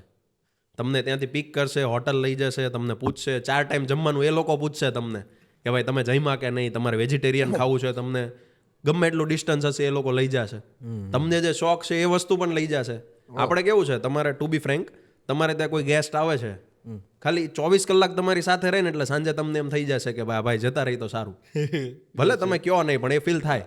ભાઈ સવારથી કોઈ વ્યક્તિ સાથે છે, તમે રાતે એને ફેરવો, એનું કંઈ કામ છે એની સાથે જાઓ, પછી રાતે એમ થાય કે ભાઈ જતા રહી તો સારું. ચાઇનીઝને તમે ફર્સ્ટ ડે જાઓ, લાસ્ટ ડે તમને એરપોર્ટ ડ્રોપ કરશે ત્યાં સુધી ફૂલ. તમે એમ કહેશો કાલ સવાર 9 વાગે જવું છે, 8:45 તમારે નીચે ઊભો હશે હોટલની કે ચાલો પેલા બ્રેકફાસ્ટ કરાવું. તમને ફરવાનો શોખ છે, એક દિવસે તમને ફરવા પણ લઈ જશે સ્પેશિયલ. એટલે ચાઇનામાં જે ઇન્ડિયન્સની વેલ્યુ થાય છે ને, અને જે આપણે એને કરી બતાવ્યું છે, એવું નથી કે ખાલી એમને કીધું છે કે ભાઈ અમે આ કરીએ ને આ ક્વોન્ટિટી પરચેસ કરીએ ને કાંઈ પણ. આજ સુધીની હિસ્ટ્રીમાં લોકો એમને કરી બતાવ્યું છે. એમની જે એક્સપેક્ટેશન છે એની કરતાં વધારે પરચેસ કરીને એમને બતાવ્યું છે. બાકી તમે યુરોપિયન કોઈ પણ કન્ટ્રીમાં જાઓ ત્યાં તમને એટલી રિસ્પેક્ટ નહીં આપે, ઇન્ડિયન્સને કંઈ અલગ નજરથી જોવે કે જેટલી ચાઇનામાં મળે. હા, જે ચાઇનામાં તમને રિસ્પેક્ટ મળે છે, જે ચાઇનામાં હોસ્પિટાલિટી મળે છે, બીજા કન્ટ્રીમાં નહીં મળે. તમે યુરોપિયન કોઈ પણ કન્ટ્રીમાં જઈને તમે કહેશો કે આ પ્રોડક્ટ ખરીદવી છે, ક્યાંથી છો, તમને પૂછશે કે વેર આર યુ ફ્રોમ, તમે કહેશો કે ઇન્ડિયા, એટલે બહુ ધ્યાન નહીં આપે, એનું કામ પાછું કરવા મળશે. એટલે તમને થોડી ગિલ્ટી ફીલ થશે અંદરથી કે ભાઈ આ શું છે. એની બદલે ચાઇનામાં ટોટલી ડિફરન્ટ છે. ચાઇનામાં તમારી રિસ્પેક્ટ જ કંઈક અલગ લેવલ પર કરશે. એટલે હું તો બધા યંગસ્ટર્સને બધાને કહું છું એકવાર કમસે કમ ચાઇના વિઝિટ કરો. અને હવે એક્ઝિબિશન થતા હોય ત્યારે ખાસ જવાય. હા, એક્ઝિબિશન એવરી યર્સ હોય છે. કેન્ટન ફેર્સ હોય છે, સીસમાં હોય છે. કેન્ટન ફેર્સ તો એવરી યર હોય, પણ કેન્ટન ફેરનું પણ મીથ છે બધાને કે કેન્ટન ફેર જાવ એટલે મને એક પ્રોડક્ટ મળી જાય ને હું અહીંયા એને વેચવા મળીશ એટલે મારું આ થઈ જશે. એવું નથી. તમે પ્રોડક્ટ ફિક્સ કરીને જાઓ તો કેન્ટન ફેર પણ તમારી માટે સારામાં સારો છે. મારે કપડાં લેવા જવું છે, ત્યાં કપડાને એટલા બધા સેગમેન્ટ છે કે એક તો પહેલાં મેલ ફિમેલ આવે, પછી એમાં એજ આવે કે ભાઈ યંગસ્ટર્સના જોઈએ છે, શું જોઈએ છે, એમાં પછી કયા કલ્ચર પ્રમાણે જોઈએ છે, ઇટાલિયન છે કે ચાઇનીઝ છે કે ઇન્ડિયન્સ, એવી રીતે અલગ અલગ બહુ બધા સેગમેન્ટ્સ હોય છે. તો જો તમારું ફિક્સ નથી કે ભાઈ મારે આ જ સેગમેન્ટમાં આની માટે જ જવું છે ત્યાં, તો ત્યાં જઈને તમે ટાઈમપાસ કરીને જ આવી જશો. પછી બધા કે એમ જ કહેશો કે ભાઈ હું ચાઇના ગયો, બધા કહે છે કેન્ટન જાઓ, કેન્ટન જઈને આવી ગયો, કાંઈ મળ્યું નહીં. અહીંયાથી હોમવર્ક કરીને જાઓ, ફિક્સ કરીને જાઓ. તમારો મોટિવ તો ક્લિયર હોવો જોઈએ. હા, મોટિવ ક્લિયર હોવો જોઈએ કે ભાઈ ત્યાં હું જાઉં છું તો મારે આ જ વસ્તુ લેવી છે, આ રેન્જમાં લેવી છે અને આ ક્વોન્ટિટી લેવી છે, તો તમને એમાં પરફેક્ટ એક બાયર સુધી પહોંચી શકશો તમે. એમ્બ્રોઇડરી બિઝનેસમાં વરુણ, ગવર્મેન્ટનો કેટલો સપોર્ટ છે, કેટલી પોલિસી એવી છે જેના તમે લાભ લઈ શકો છો પણ કદાચ ઘણા બધા લેતા નથી? તો શું છે પ્લીઝ? એમ્બ્રોઇડરી ઇન્ડસ્ટ્રી એટલે બેઝિકલી મેન્યુફેક્ચરિંગ ઇન્ડસ્ટ્રી છે. ગવર્મેન્ટનો ઓલવેઝ સપોર્ટ રહ્યો છે કે મેન્યુફેક્ચરિંગ ઇન્ડસ્ટ્રી ગ્રો કરો ઇન્ડિયામાં. તમારે બીજા કન્ટ્રી પર ડિપેન્ડન્ટ ઓછું રહેવું પડે. એની માટે ગવર્મેન્ટની એક પહેલેથી એક સ્કીમ છે EPGC કરીને. EPGCમાં તમને એવો બેનિફિટ આપે છે કે એ લોકો પ્રમોટ કરે છે કે તમે એક્સપોર્ટ કરો. સમજો તમે એક્સ અમાઉન્ટનું, સમજો ₹1 કરોડ કોઈ પણ મશીન લાવ્યા, કરોડ રૂપિયા ઉપર 8.5% ડ્યુટી લાગે છે, ઇમ્પોર્ટ ડ્યુટી, એટલે 8.5 લાખ એ થયા, અને 18% GST લાગે છે, એટલે 18 લાખ એ થયા તમારા. એ 18% અને 8.5% બેવ તમને રિબેટ આપે છે. જો તમે જે વેલ્યુ છે કરોડ રૂપિયાનું ગુડ્સ એક્સપોર્ટ કરો એટલે એની પર જે જીએસટી ને પેલું ડ્યુટી છે એ તમને રિબેટ આપે છે. આ તો જૂનો છે. અત્યારમાં સરકાર હજી એક સ્કીમ લાવી છે કે જેમાં 25 થી લઈને 35% સુધી સબસિડી મળે છે તમને, સીધી ટોટલ અમાઉન્ટ ઉપર લેસ આપે છે. એની ઉપર હજી તમને લાઇટ બિલમાં બેનિફિટ આપે છે. સમજો 8 રૂપિયા કે 9 રૂપિયા યુનિટ ચાલે તમારું લાઇટ બિલ, એમાં 1 રૂપિયો તમને હરેક યુનિટ પર તમને લેસ આપે છે. લેડીઝના નામે કંપની છે, કોઈ લેડીઝ રન કરે છે બિઝનેસ, તો એવરી યર એનું કોઈ એક્સ અમાઉન્ટનું રેન્ટલ પણ આપે છે તમને. ગવર્મેન્ટ તો પૂરો સપોર્ટ કરે છે. તમારે પ્રોપર નોલેજની જરૂર છે, પ્રોપર ગાઈડન્સની જરૂર છે, કે પ્રોપર કન્સલ્ટન્ટની જરૂર છે. ગવર્મેન્ટ તો ફૂલ સપોર્ટ કરે છે અત્યારે કે આ ઇન્ડસ્ટ્રી ગ્રો થવી જોઈએ, અને જે થઈ છે. જે લોકો લાભ લે છે એ લોકો લે છે, નથી લેતા એ લોકોને ખ્યાલ જ નથી. વરુણ, તમે અત્યારે એસોસિએશનના મેમ્બર છો? હા, સુરત એમ્બ્રોઇડરી એસોસિએશનના અમે મેમ્બર છીએ past many years. Embroidery association, Surat embroidery association એક એસોસિએશન છે જ્યાં એમ્બ્રોઇડરી મશીન સેલર્સ અને સ્પેર પાર્ટ સેલર્સનું મળીને એક એસોસિએશન છે, જે રેગ્યુલર અમે લોકો એનું મીટઅપ થાય છે. કોઈ પ્રોબ્લેમ ફેસ કરે છે, કોઈ નવા અપડેટ્સ છે જેનું ડિસ્કશન થાય છે ત્યાં, અને કોઈ આવનારી એવી સિચ્યુએશન છે કે જેનો સમજો કે લાસ્ટ યર એક BIS કરીને બ્યુરો ઓફ ઇન્ડિયન સ્ટાન્ડર્ડ એક નવો લો આવ્યો હતો ગવર્મેન્ટનો, કે સમજો તમારી કોઈ કંપની છે ચાઇનીઝ, એમની પાસે BIS લાઇસન્સ નથી, તો તમે ઇમ્પોર્ટ ન કરી શકો. તો દરેકનો જે ઇસ્યુ છે સાંભળવામાં આવે, એમ્બેસી કે કોઈ પણ ગવર્મેન્ટના અધિકારી સુધી એ વાત પહોંચાડવામાં આવે, એનું પ્રોપર સોલ્યુશન મળે. એ અમારી એમ્બેસી મળીને એ બધું કામ કરે છે. અને દર વર્ષે એક્ઝિબિશન કરીએ છીએ, જે મોસ્ટ સક્સેસફુલ અને મોસ્ટ ટ્રેન્ડિંગ જે એક્ઝિબિશન કહેવાય સી કરીને છે. એવરી યર એક્ઝિબિશન કરીએ, જેમાં હરેક ટાઈમ એક્ઝિબિટ કરવા માટે પણ વેઇટિંગ લિસ્ટ હોય છે. દરેક લોકોને એમાં એક્ઝિબિટ કરવું હોય છે. તમારે વેઇટિંગ લિસ્ટમાં એમાં ફોર્મ ભરીને એમની કોઈ અમાઉન્ટ હોય એનો ચેક ઓલરેડી આપીને રાખવો પડે છે. ત્યારે કોઈને 2 વર્ષે, કોઈને 3 વર્ષે, કોઈને 4 વર્ષે એમાં મેમ્બર બનવાનો વારો આવે છે. એમ બહુ લિમિટેડ માણસોનું એક એસોસિએશન છે. તો આમાં કોઈને પણ જે પણ પ્રોપર, આમાં પહેલાં તો મેમ્બર કોણ બની શકે? મેમ્બર મતલબ આ અમારા એમ્બ્રોઇડરી મશીન સેલર કે સ્પેર પાર્ટ સેલર કે એટેચમેન્ટ સેલર એમનું એસોસિએશન છે. કોઈ ફેક્ટરી ઓનર્સ કે એ ના બની શકે, પણ કોઈ મશીન વેચવાવાળા છે, કોઈ સ્પેર પાર્ટ વેચવાવાળા છે, એ આ એસોસિએશનમાં જોડાઈ શકે છે. Okay, nice. ને એને ઘણા બધા ફાયદા પણ. હા, અમારી ઇન્ડસ્ટ્રીને લઈને કોઈ ફ્યુચરમાં કોઈ પ્રોબ્લેમ આવવાનો છે, કોઈ નવી પોલિસી આવવાની છે, કે કોઈ પોલિસીને લીધે પ્રોબ્લેમ થાય છે, તો એ મળીને એનું કોઈ સોલ્યુશન નીકાળીએ છીએ. જૂની જનરેશન ને નવી જનરેશન સાથે મળીને કેવી રીતના ગ્રો કરી શકે? જૂની જનરેશન છે ને એક્સપિરિયન્સથી કામ કરે, અને નવી જનરેશન છે ને હરેક ટાઈમ ઓપન હોય કે કંઈ નવું ટ્રાય કરીએ. એટલે કેવું છે કે જૂની જનરેશન કોઈ પણ બિઝનેસ રન કરે છે ને, મોટા ભાગના બિઝનેસ અનઓર્ગેનાઇઝ હોય. નવી જનરેશન આવીને થોડું એમાં સોશિયલ મીડિયાની પ્રેઝન્સ આપી શકે, થોડો બિઝનેસને ઓર્ગેનાઇઝ કરી શકે. મેં કીધું એમ કે જેનું કામ છે એને કરવા દો, એની માટે કોઈ પર્ટિક્યુલર માણસ હાયર કરી શકે. એ થોડા બહુ ફેરફાર કરે ને ખાલી, તો બહુ સારું એવું અનએક્સપેક્ટેડ રિઝલ્ટ મળી શકે. કંપની તો તમારી ચાલે જ છે, નાના મોટા ચેન્જીસ કરવાથી એ કંપની કોઈ નેક્સ્ટ લેવલ પર લઈ જઈ શકો. તમે એટલા વર્ષથી આ બિઝનેસ સાથે સંકળાયેલા છો, અને તમે લગભગ મને ખ્યાલ છે ત્યાં સુધી તમને બહુ બધો અનુભવ પણ થયો છે બધા જ પ્રકારનો. તો એક્ઝેક્ટલી શું મંદી હોય છે કે ખાલી મંદી નથી હોતી? એમ કેવું હોય કે કોઈ વસ્તુ છે તો એવું નથી કે 12 મહિના સેમ ચાલે. તમે સિઝન ગણો, ચોમાસું છે તો ચોમાસું 12 મહિના નથી રહેવાની. તમને ખબર જ છે કે ભાઈ ચોમાસું છે, વરસાદ આવવાનો છે, તૈયારી કરવાની છે. તમને ખબર છે કે ભાઈ 12 મહિનામાં 9 મહિના ચાલે ને 3 મહિના નથી ચાલતું. હું એટલા વર્ષથી ધંધામાં છું, દરેક વર્ષે હું એ જ સાંભળું છું કે આવી મંદી તો અમે ક્યારેય નથી જોઈ. આવી મંદી તો ગયા વર્ષે નહોતી, આવી મંદી તો 2008માં નહોતી. દરેક વર્ષે એ જ સેન્ટેન્સ સાંભળું છું. જ્યારે ચાલવા મળે ને ત્યારે બધા ભૂલી જાય છે. તો તમને ખબર છે કે 12 મહિનામાંથી 9 મહિનાની સિઝન છે, તો 3 મહિના પર ઉપાધિ કરવાની કે એમાં ટેન્શન લેવાથી કોઈ મતલબ જ નથી ને. તમે તમારી પ્રિપેરેશન સ્ટાર્ટ કરો, અને એમાં જે શું નવું કરી શકીએ, સોશિયલ મીડિયા પ્રેઝન્સ બનાવો, કોઈ નવી પ્રોડક્ટ ડેવલપ કરો, નવા 2 વ્યક્તિને મળો, નેટવર્કિંગ કરો, તમારું માર્કેટિંગ કરો, નવો માણસ હાયર કરો. બહુ બધી વસ્તુ છે કરવા માટે. તો એ જ્યારે આવો ફ્રી ટાઈમ મળશે તો તમે કરશો, બાકી તમારું બિઝી સ્કેડ્યુલમાં એ આવશે તો તમે કરી જ નથી શકવાના. તો વચ્ચે આજે એક ટેરિફનો મુદ્દો જે ચર્ચામાં હતો, તો શું એ મુદ્દાના કારણે એમ્બ્રોઇડરી બિઝનેસને કોઈ નુકસાન પહોંચ્યું હતું? US tariff? યસ. હા, ઇનડાયરેક્ટલી એમ ગણો તો ઓવરઓલ માર્કેટ પ્રમાણે વચ્ચે માર્કેટ થોડું સ્લો હતું, કારણ કે આ જે વોર ચાલતો હતો, વોરને લીધે કોઈને કોઈ, હું એક્સપોર્ટ કરું છું કોઈ અલગ કન્ટ્રીમાં, તમે કરો છો અલગ કન્ટ્રીમાં, ઇનડાયરેક્ટલી વચ્ચે એવા કોઈ કન્ટ્રી કે વચ્ચે વે ઓફ ટ્રાન્સપોર્ટ હતું કે જેના લીધે યુએસ મોકલું છું તો યુએસને પણ એ મોકલવામાં તકલીફ પડતી, એટલે એના લીધે તકલીફ થઈ. પણ ઓવરઓલ યુએસએ જે કોમન ટેરિફ કર્યા, સમજો પહેલા આપણો ઇન્ડિયાનો ટેરિફ હતો 33% આસપાસ, અને કોઈ બાંગ્લાદેશ છે, બાંગ્લાદેશનો ટેરિફ છે 5%. તમે કોઈ પ્રોડક્ટ બનાવો છો જે યુએસમાં યુઝ થાય છે, સમજો ટી શર્ટ મેન્યુફેક્ચરર છો, હું ટી શર્ટ મેન્યુફેક્ચરર છું, આપણા બેઉની ફેક્ટરી છે, તમારી બાંગ્લાદેશમાં, મારી સુરતમાં. તમે કોઈ 100 રૂપિયામાં બનતું ટી શર્ટ યુએસએ વેચો છો, 105માં તમને ત્યાં પડશે, 105માં વેચો છો. હું સેમ 100 રૂપિયામાં બનાવું છું, હું વેચું છું, મને 133માં પડશે. તો આજ સુધી કમ્પીટ જ નહોતા કરી શકતા આપણે એ બધા કન્ટ્રીને. પણ યુએસએ શું કર્યું વચ્ચે કે કોમન ટેરિફ રાખ્યો, ભાઈ દરેક માટે કોમન ટેરિફ. એઝ એક્ઝામ્પલ 15% છે, બાંગ્લાદેશવાળો પણ 115 એક્સપોર્ટ કરશે, હું પણ 115 કરીશ, તો મારી માટે નવી ઓપોર્ચ્યુનિટી, નવા માર્કેટ ખુલ્યા. આવી રીતે તો જે જ્યાં ઝીરો ટ્રેડ ડીલ થઈ આપણી ઇન્ડિયાની, સમજો અલગ અલગ કન્ટ્રી સાથે, એ બધા નવા માર્કેટ ખુલ્યા. અત્યાર સુધી એનો ટેરિફ બહુ હાઈ હતો, એટલે મારી સસ્તી વસ્તુ પણ ત્યાં પહોંચતા મોંઘી થઈ જતી હતી. હવે એ બધા કન્ટ્રી મારી માટે ઓપોર્ચ્યુનિટી છે. તો આપણી માટે બહુ સારું માર્કેટ ને બહુ ફ્યુચરિસ્ટિક વસ્તુ છે આ એમ્બ્રોઇડરી ફિલ્ડ આખી. એટલે હું તો આખી એમ્બ્રોઇડરી ફિલ્ડને લઈને બુલિશ છું કે આવતા 5 વર્ષ હજી આનાથી સારા છે.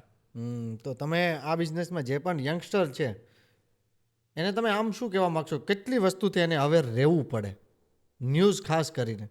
એક એક્ઝામ્પલ આપું તમને. સમજો કોઈ લહેંગો છે, લહેંગો મતલબ લેડીઝ જે પહેરે છે એ લહેંગો ગયા વર્ષે 25,000નો મળતો હતો કોઈ શોપ પર, સમજો XYZ દુકાન છે ત્યાં 25,000નો મળતો હતો. આ વર્ષે તમે એ જ લહેંગો લેવા જશો ને તો 27,000નો છે. એનો મતલબ એન્ડ પ્રોડક્ટ મોંઘી થઈ 2,000, એટલે 7-8% તમારી વસ્તુ મોંઘી થઈ.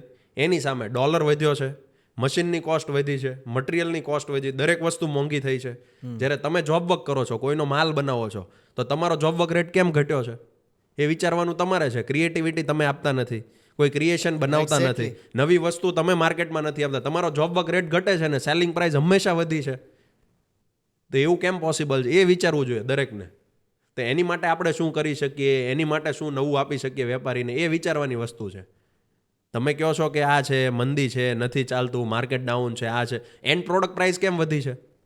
તમારો જોબ વર્ક પ્રાઇસ, તમે એમ કહો છો કોમ્પિટિશન એટલી થઈ ગઈ, મશીન એટલા આવી ગયા, ગયા વર્ષે હું 1 રૂપિયા સ્ટીચ જોબ કરતો હતો, આ વર્ષે 80 પૈસે બનાવું છું. કેમ બનાવો છો?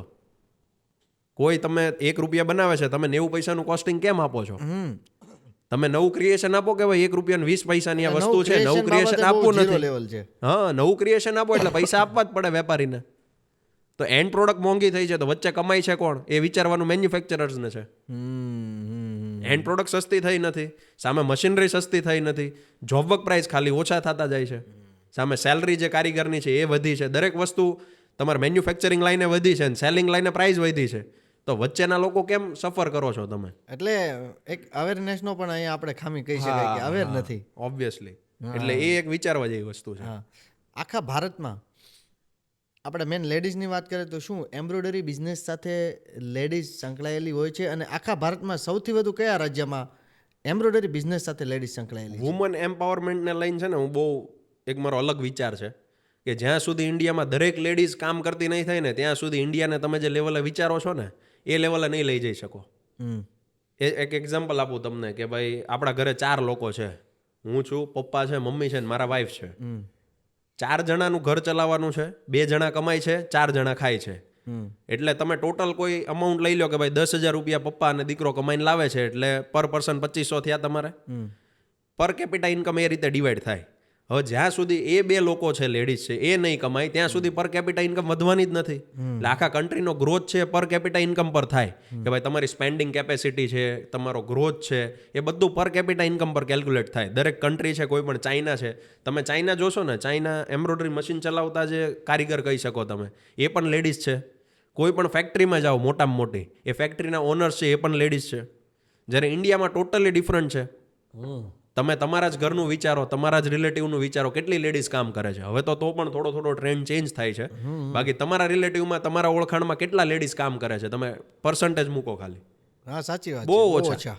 હું તો મારા ઘરે પણ કહું છું, જ્યાં સુધી વુમેન એમ્પાવરમેન્ટ નહીં આવે, તમે સમજો અમારા ક્લાયન્ટ્સ છે બધા સાઉથ સાઈડના, દરેક લેડીઝ ઘરે એક એમ્બ્રોઇડરી મશીન રાખે છે.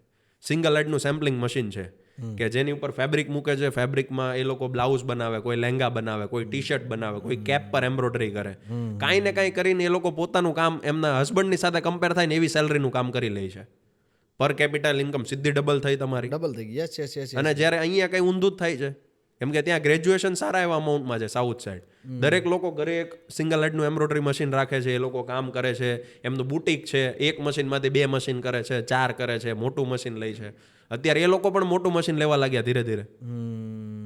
તો એ વસ્તુ બહુ વિચારવા જેવી છે કે જ્યાં સુધી વુમેન એમ્પાવરમેન્ટ કરીએ છીએ આપણે, પણ ખરેખર વુમેન એમ્પાવરમેન્ટ ક્યાં મળે અને અલ્ટિમેટ ફાયદો તો તમને જ છે ને. આપણે પહેલા સમજો સુરતમાં એક ટ્રેન્ડ હતો ધાગા કટિંગ, રેણિયા કટિંગ, હા, જે ઘરે ઘરે લેડીઝ લોકો પેલી સાડીને એ લાવતા જ્યારે એમ્બ્રોઇડરીનો આની પહેલાનો હજી ટ્રેન્ડ પણ હતો. થઈ રહ્યું છે. એ બધા હજી પણ ઘણા લોકો કરી રહ્યા છે કે એ લોકો લાવશે, કટિંગ કરશે, કાંઈ ને કાંઈ કરો.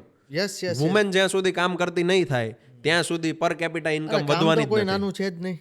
દરેક કામ કરાય, જે કામમાં મજા આવે કરો. કાંઈ નહીં તો તમારા હસબન્ડને સપોર્ટ કરો. તમારા હસબન્ડ જોબ કરે છે, બિઝનેસ કરે છે, એમાં સપોર્ટ કરો તમે. જ્યાં સુધી પર કેપિટા ઇન્કમ નહીં વધે ત્યાં સુધી આ ગ્રોથ થવાનો જ નથી. ખાસ કરીને જે જોબ વર્ક થઈ રહ્યું છે, તમારા મત અનુસાર કેટલો એમાં સુધારો હજી પણ થવો જોઈએ અને શું સુધારો થઈ રહ્યો છે? સુધારો તો કેવું છે કે જોબ વર્ક એટલે કોઈ તમને કામ આપે છે એ તમે કરીને એમને પાછું જમા કરાવો છો. હું તો કહું છું એ કામ જ તમે બનાવો, પોતાનું કંઈ ક્રિએશન કરો, ઘરેથી કોઈ આર્ટ બનાવો, ઘરેથી કોઈ નવી નવી વસ્તુ બનાવો, તમે વિડીયોઝ બનાવો. તમે વુમન છો, એઝ અ વુમન છો તો તમને ખાવાનું બનાવતા સારું આવડે છે, વિડીયો બનાવીને પોસ્ટ કરો, યુટ્યુબમાં ચેનલ બનાવો. લોકોને જરૂર જ છે, ઇન્ડિયામાં પોપ્યુલેશન જ એટલું છે કે કોઈ પણ વસ્તુ તમે મૂકો સામે લેવાવાળું પબ્લિક જ એટલું છે. કન્ટેન્ટ ચાલે જ છે. કન્ટેન્ટ શરૂ કરો. લોકો બાના બનાવે છે કે ભાઈ મારી પાસે ટાઈમ નથી, અમારી પાસે પૈસા નથી. એક ફોન છે તમારી પાસે, ઇન્ટરનેટ છે, પોસ્ટ કરવાનું શરૂ કરો. કાંઈ નહીં તો તમને જમવાનું બનાવતા આવડે છે, તમને કોઈ સ્ટિચિંગ કરતા આવડે છે, તમને કોઈને ભણાવતા આવડે છે, ઘરેથી ટ્યુશન કરાવો છો, એના વિડીયોઝ બનાવીને મૂકો. તમે એક્સપેક્ટ નહીં કર્યું એ લેવલનું રિઝલ્ટ મળે છે. તો કેટલું થાય છે અત્યારે? ખૂબ સારું. અત્યારે કોઈ પણ યંગસ્ટર અત્યારે ભણે છે, સ્ટડી કરે છે, હા, સમજો, યા તો જોબ પણ કરે છે, એની સાથે સાથે એને આ બિઝનેસ સાથે, એમ્બ્રોઇડરી બિઝનેસ સાથે એમને જો જોડાવવું હોય કે સંકળાવવું હોય તો એ શું કરી શકે? ટુ બી ઓનેસ્ટ એમને કરવું હોય ને તો પહેલાં એક ડિઝાઇનિંગનું નોલેજ હોવું બહુ જરૂરી છે. કેમ કે એમ્બ્રોઇડરી આખી ડિઝાઇનિંગની ફિલ્ડ છે કે વેલ્યુ એડેડ ફેબ્રિક્સ બને એમાં. ટાઈમ સાથે ડિઝાઇન ચેન્જ થાય, ટાઈમ સાથે ટ્રેન્ડ ચેન્જ થાય, દરેક વેપારી કંઈ નવો ટેસ્ટ માંગે. તો એની માટે ડિઝાઇનિંગ સમજવા માટે એ લોકો ડિઝાઇનિંગ ઇન્સ્ટિટ્યૂટ હોય છે, ત્યાં જઈને એ લોકો ડિઝાઇનિંગ શીખી શકે કે ભાઈ ડિઝાઇન કઈ રીતે થાય, ડિઝાઇન કઈ રીતે બનાવાય, કઈ ડિઝાઇન ચાલે છે, કોને શું કહેવાય. એના પછી તમારા રિલેટિવ્સમાં, તમારા ઓળખીતામાં યા કોઈ નથી તો છેલ્લે મારી પાસે આવો, કોઈ ફેક્ટરીએ જાઓ, કામ કરો ખાલી એમને ત્યાં, એટલે આખી સિસ્ટમ તમને સમજમાં આવશે. કઈ રીતે ફેબ્રિક લેવાનું, શું ચેકિંગ કરવાનું, કઈ રીતે રેટ લેવાનો, કઈ રીતે કેલ્ક્યુલેશન કરવાની. કોઈને તે એક્સપિરિયન્સ તો લ્યો તમે. એટલે એવી કોઈ પાસે એવી તો ઓપોર્ચ્યુનિટી નથી એમ ન કહી શકે કે ભાઈ મારે જવું છે, મારે કરવું છે, મારી પાસે કોઈ નથી, મારા ઓળખીતામાં કોઈ નથી. મારી પાસે આવો, ઓલવેઝ ઓપન, ઓલવેઝ તમારા માટે બેઠો છું, હેલ્પ કરવા માટે બેઠો છું, ફ્રી કન્સલ્ટ કરીશું. વાહ. તો આમ ફ્યુચરમાં એવું કંઈ ડિસાઇડ કરો છો કે એટલી સંખ્યામાં ચાલો લોકો આવી શકે તો સેમિનાર કરશો ખરા? કરીએ. મારે હેલ્પ કરવા માટે ઓલવેઝ મને અંદરથી એ હોય કે ભાઈ મારે હેલ્પ કરવી. મારા લીધે કોઈ 5 જણા, 10 ખ્યાલ છે જણા, એટલીસ્ટ હું એટલું કહું એમ, મારા લીધે 5 જણા કોઈ ધંધે ચડતા હોય, મારા લીધે 5 જણા કોઈ સેટ થતા હોય તો એ કરવામાં આપણને ઇન્ટરેસ્ટ છે વધારે. કે આગળ જતા મારું ફ્યુચરનું એ થિંકિંગ છે કે કોઈને હેલ્પ કરવી છે આપણે. ઘણા લોકોને મેં કરી છે, ઘણાને હું અત્યારે કરું છું અને હજી કરીશ. અત્યારે આ બિઝનેસમાં મેન કોમ્પિટિશન કયા લેવલને શું શું હોય છે? કોમ્પિટિશન તમે મેઇન એમ્બ્રોઇડરી બિઝનેસમાં ગણો ને એટલે કેવું છે કે તમે લહેંગા બનાવો છો, હું લહેંગા બનાવું છું, આ ભાઈ સાડી બનાવે છે, આ સાડી બનાવશે. એમને ખ્યાલ જ નથી કે માર્કેટમાં રિયલ ડિમાન્ડ શું છે. તમે અત્યારે લહેંગા માલ આવે છે, તમારે આવે છે એટલે હું તમારી કોપી મારીશ કે તમારે ત્યાંથી ઉપાડીશ. શું ભાવે? તમે રૂપિયા આપો છો, તમે 90 પૈસા મને આપશો. કોપી. એ જ કરવું છે. કોઈને માર્કેટ જવું જ નથી કે ડાયરેક્ટ માર્કેટ જાઓ, માર્કેટના ટચમાં રહ્યો તમે, માર્કેટમાં શું ટ્રેન્ડમાં છે, શું નવી વસ્તુ છે, એવું કોઈને કરવું નથી. બાજુવાળો શું બનાવે છે એ બનાવવું છે ને એની કરતાં 10% સસ્તું કેમ બનાવવું એ જ જોવું છે. તમે માર્કેટ જાઓ, નવું સમજો, નવા કોન્સેપ્ટ સમજો, નવા એક્ઝિબિશન વિઝિટ કરો, સોશિયલ મીડિયાઝમાં બધી નવી નવી ડિઝાઇન્સ ગોતો. એ નથી કરવું, એના લીધે લોકો સફર કરે છે મેક્સિમમ. બાકી જે જ્યાં છે એના સ્વભાવને લીધે અને એના કાંઈ કરેલા કામને લીધે ત્યાં છે. કોઈ ખોટી રીતે હેરાન થતું હોય, કોઈ ખોટી રીતે એવું હોય કે ભાઈ નસીબ નથી સારા કે આ એવી કોઈ વસ્તુ નથી. અત્યારે આટલું તો ઓપન માર્કેટ છે, ખૂબ ઓપન છે અત્યારે કોઈ પણ નહીં. તમારે કાલ શરૂ કરવું હોય ને તો તમારે 15 દિવસ થાય આખી ઇન્ડસ્ટ્રી સમજતા. જ્યારે આજથી 10 વર્ષ પહેલા કોઈ પણ નવી ઇન્ડસ્ટ્રીમાં જવું હોય ને તમારે તો ઘણો ટાઈમ લાગી જાય, કેમ કે ઓપન કાંઈ હતું જ નહીં. અત્યારે તમારે જે શીખવું છે તમારા જ કોમ્પિટિટર પાસે જઈને કહો કે ભાઈ મારે આ કરવું છે એ તમને બતાવશે જ બતાવશે. તમે મશીન વેચો છો, મારે મશીન વેચવા છે, હું તમારે ત્યાં આવીને કહીશ કે મારે મશીન લેવા જ, બતાવો તમારા શું પ્લસ પોઈન્ટ છે તમે સામેથી બતાવવાના છો મને.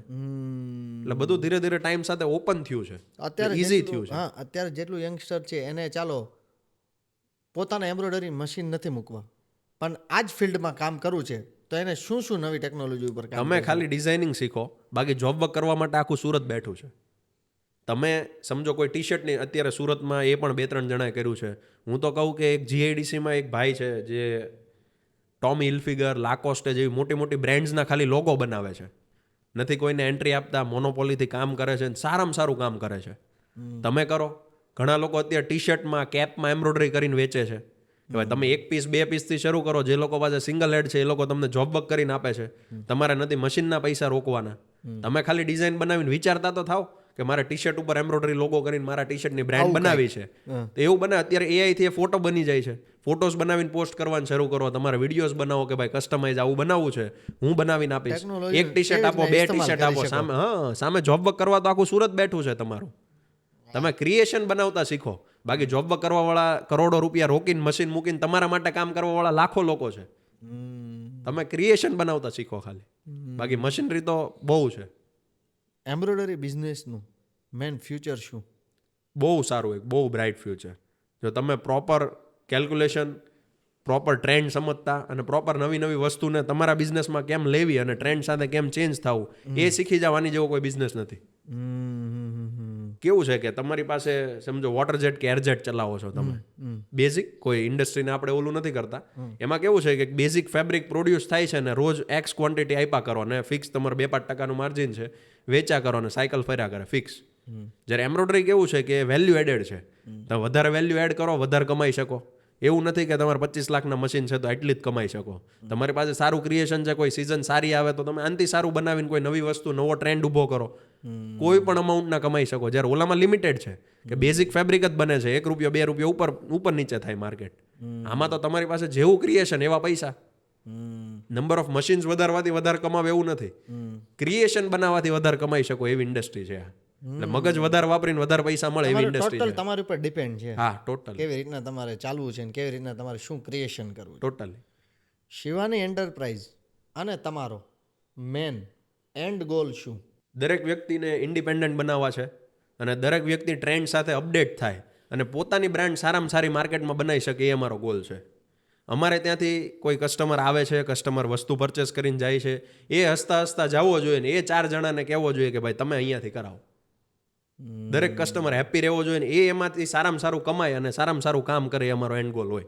કે મારી પાસેથી કોઈ વસ્તુ પરચેસ કરે છે, મારી કરતાં વધારે એ કમાઈને, આ પ્રોડક્ટ કેવી છે કે 5 વર્ષ 10 વર્ષ ચલાવવાવાળી વસ્તુ છે, 5 થી 10 વર્ષ એ સારામાં સારું અમારી પ્રોડક્ટમાંથી કમાઈને પોતે માર્કેટમાં કામ કરી શકે એવું અમારું એક્સપેક્ટેશન ને અમારો ગોલ્સ હોય. ઘણી ઘણી અમારા તરફથી શુભેચ્છા અને શુભકામના. જેટલા લોકો તમને જોઈ રહ્યા છે, તમને આ બિઝનેસનો એક પ્રોપર એક એક્સપિરિયન્સ છે, તો તમે એમને ટિપ્સ આપવા માંગતા હોય તો તમે શું શું ટિપ્સ આજે આપશો? એક જ ટીપ આપું કે શરૂ કરો. કાંઈ પણ તમને જે પણ મગજમાં આવે છે શરૂ કરી દો. ભલે ફેલ ગયા તો કાંઈ શીખવા મળશે. શરૂ કરો અને સોશિયલ મીડિયા પ્રેઝન્સ બનાવો તમારી. એમાં ક્યાંય અટવાઓ છો, એમાં ક્યાંય હેલ્પની જરૂર છે, always feel free to reach me. અને ખાસ કરીને અત્યારે ડિજિટલ જે માર્કેટિંગ બધું ચાલી રહ્યું છે એમાં કેટલો વધારો કરવો જોઈએ? એમાં પ્રેઝન્સ 100% દરેક ફેક્ટરી ઓનર્સની પ્રેઝન્સ હોવી જરૂરી જ છે. નથી તમારે કોઈ ચાર્જ પે કરવાનો તમારું સોશિયલ મીડિયા અકાઉન્ટ બનાવવા માટે, નથી તમારે કોઈ કેમેરાની જરૂર, નથી કોઈ માણસની જરૂર. તમારો ફોન છે ને તમે શરૂ કરો. મેં તો એવા કેટલા લોકો જોયા છે કે જે લોકો ખાલી ને ખાલી સોશિયલ મીડિયાથી અત્યારે લોકો વેપારી ઓળખતા થઈ ગયા કે હા આ ભાઈને મેં જોયેલા છે. સમજો જ્યારે મેં વિડીયો બનાવવાનું શરૂ કર્યું એ પછી કેવું હોય કે કોઈ નવી ફેક્ટરીમાં હું જાઉં છું તો નવી ફેક્ટરીમાં જ્યારે જઈને બેસું તો એનો કાંઈ રિસ્પોન્સ અલગ હોય કે હા બોલો શું વેચવું છે તમારે, શું છે આ છે, આખું બિહેવિયર અલગ છે. જ્યારે મારા સોશિયલ મીડિયાની પ્રેઝન્સ પછી હું જાઉં છું તો અત્યારે એનો જે ઓનર છે એ ઊભા થઈ જશે કે આવો વરુણભાઈ તમને તમે આમાં જોયેલા, પ્રોફાઇલ તો પહેલા પહોંચી ગઈ. હા, એ પહેલા પહોંચી ગઈ. એણે મારું રિસર્ચ પહેલેથી કરી રાખેલું છે. એ ઊભા થઈને મને આખી ફેક્ટરી વિઝિટ કરાવશે કે જો આ અમે કામ કરીએ છીએ, આ અમારા મશીન્સ છે, અમે આવું છે, તમે કંઈ સજેસ્ટ કરો. આખો સિનારીઓ ચેન્જ થઈ જાય છે, આખી એનું માઇન્ડસેટ ચેન્જ થઈ જાય છે. એટલે તમારી સોશિયલ મીડિયા પ્રેઝન્સ બહુ જ ઇફેક્ટ કરશે. એટલે તમારી પાસે ટૂલ્સ બધા જ છે પણ હવે બધા તમે છે, ખાલી ઇસ્તેમાલ use કરતા કરવાના. યસ નાઇસ વરુણભાઈ રિયલીમાં આજે અમે તો નવા નવા ટોપિક ઉપર વાત કરવી અમને બહુ ગમતી હોય છે અને આજે આ ટોપિક ઉપર એટલી ડીપમાં વાત થઈ ને એ રિયલી બહુ ગમ્યું અને ખાસ કરીને મારા પ્લેટફોર્મ વતી મારા વતી ને જેટલા લોકો તમને જોઈ રહ્યા છે કદાચ શું ખબર એના કેટલા બધા એવા સવાલો હશે જેના જવાબ આજે એને આ પોડકાસ્ટમાંથી મળી ગયા અને બહુ સરળ રીતના જવાબ મળ્યા. એવું નહીં કે તમારે એની માટે વધારે પૈસા ખર્ચીને કોઈક જગ્યાએ જવાની જરૂર પડે. અત્યારે એવી કોઈ વસ્તુ જ નથી કે જેની માટે તમારે કોઈ પૈસા આપવા પડે. બધી વસ્તુ ફ્રી છે. એક્ઝેક્ટલી તમને કોઈ પણ પ્રશ્ન છે ચેટ જીપીટીને પૂછો, યુટ્યુબને પૂછો, ગૂગલને પૂછો, દરેકનું સોલ્યુશન છે. જ્યારે આજથી 10 વર્ષ પહેલા વાત કરો તો અવેલેબલ નહોતું. તમે કોઈ જગ્યાએ અટવાવ છો તમને નથી ખબર. સમજો તમારું પોડકાસ્ટનું કામ છે, તમે કોઈ એવી જગ્યાએ અટવાવ છો કે ભાઈ અહીંયા લાઇટ કઈ રીતે પ્રોપર લેવી, ચેટ જીપીટીને પૂછો, મારી પાસે આ લાઇટ છે, આ લાઇટ ક્યાં મૂકવી, એ તમને બધું શીખવાડશે. બધું ફ્રી છે આજના જમાનામાં. તમારી અંદરથી શીખવાની પહેલી હોવી જોઈએ. બાકી દરેક વસ્તુ ફ્રી છે શીખવા માટે. 100% એટલે એ જ છે કે જેટલી વસ્તુ આપણી પાસે અવેલેબલ છે તો એને પ્રોપર રીતના કેવી રીતના યુઝ કરી શકાય એ થોડુંક જો તમને ખબર પડી જાય તો લગભગ બધું ઇઝી જ છે. એબ્સોલ્યુટ. અને વરુણભાઈ ખૂબ ખૂબ દિલથી આભાર તમારો કે તમે આવ્યા અને એટલી મસ્ત મસ્ત વાતો કરી કે જે ઘણા એવા પ્રશ્ન હતા મેં તમને પહેલા જ પોડકાસ્ટની શરૂઆતમાં કીધું કે અમુક લોકો ડાયરેક્ટ ના પૂછી શકે અને કદાચ આ પોડકાસ્ટ થકી અમને પૂછવાનો મોકો આન્સર મળી જાય. હા અને બીજી વસ્તુ તમે એક આ વચ્ચે 2 થી 3 જગ્યાએ તમે પ્રોપર રીતના મેન્શન કર્યું કે કોઈને પણ એવી જો પ્રોબ્લેમ એવા હોય કે એના સોલ્યુશન જોતા હોય કે કોઈ પણ એ ટાઈપની તકલીફ હોય ખાસ કરીને આ બિઝનેસ માટે તમે ડાયરેક્ટ એમની સાથે વાત કરી શકો છો વરુણભાઈ. તો પોસિબલ થાય તો એ લોકોને ડાયરેક્ટ તમારી સાથે વાત કરવી પણ છે. ચાલો ઓકે. તો કયા માધ્યમ થકી તમારી સાથે જોડાઈ શકે પ્લીઝ? અમારી ઓફિસ શિવાની એન્ટરપ્રાઇઝ કિરણ હોસ્પિટલની એક્ઝેક્ટ સામે છે, B2526 નગીનાવાડી. ઓકે કોઈ પણ લોકોને આમાં વધારે ડિટેલ્સ જોતી હોય કે ઇન્ડસ્ટ્રીનું નોલેજ જોતું હોય કે કાંઈ પણ હેલ્પ હું કરી શકું એવી જોઈએ છે તો એની ટાઈમ તમે ઓફિસ પર આવી શકો છો. અને અમારો ઓફિસનો કોન્ટેક્ટ નંબર પણ હું આપી શકું 9375141112. તમે ડાયરેક્ટલી કોલ કરીને પણ બેઝિક ઇન્ફોર્મેશન લઈ કે અપોઇન્ટમેન્ટ લઈ શકો છો મળવા માટે. અને બીજું સોશિયલ મીડિયાના કયા કયા પોર્ટલ ઉપર લોકો ડાયરેક્ટ તમને મેસેજ સોશિયલ મીડિયા પર મેઇન બેઝિકલી અમારો ફોકસ હોય છે ઇન્સ્ટાગ્રામ પર. ઇન્સ્ટાગ્રામ પર તમે શિવાની એન્ટરપ્રાઇઝ ઇન્ડિયા લખશો એટલે મારું પેજ આવી જશે. એમાંથી પણ તમે કોઈ ઇન્ક્વાયરી છે કે તમારે જોવું છે કે મારું કન્ટેન્ટ જોવું છે, મારું કામ જોવું છે તો તમે જોઈ શકો છો અને એમાં પણ તમે મેસેજ કરી શકો છો. જી આપ સૌનો ખૂબ ખૂબ આભાર કે તમે આ બધા પોડકાસ્ટ અમારામાં બધા જ પોડકાસ્ટમાં પ્રેમ આપો છો ને આ પોડકાસ્ટને પણ પ્રેમ આપશો ને કદાચ આ પોડકાસ્ટ થકી કોઈને પણ હેલ્પ જો મળતી હોય કે થતી હોય તો અમારા માટે લગભગ આ પોડકાસ્ટ બહુ સારી રીતના સાબિત થશે. વરુણભાઈ ખૂબ ખૂબ ખૂબ ખૂબ આભાર તમારો. Thank you very much. Most welcome.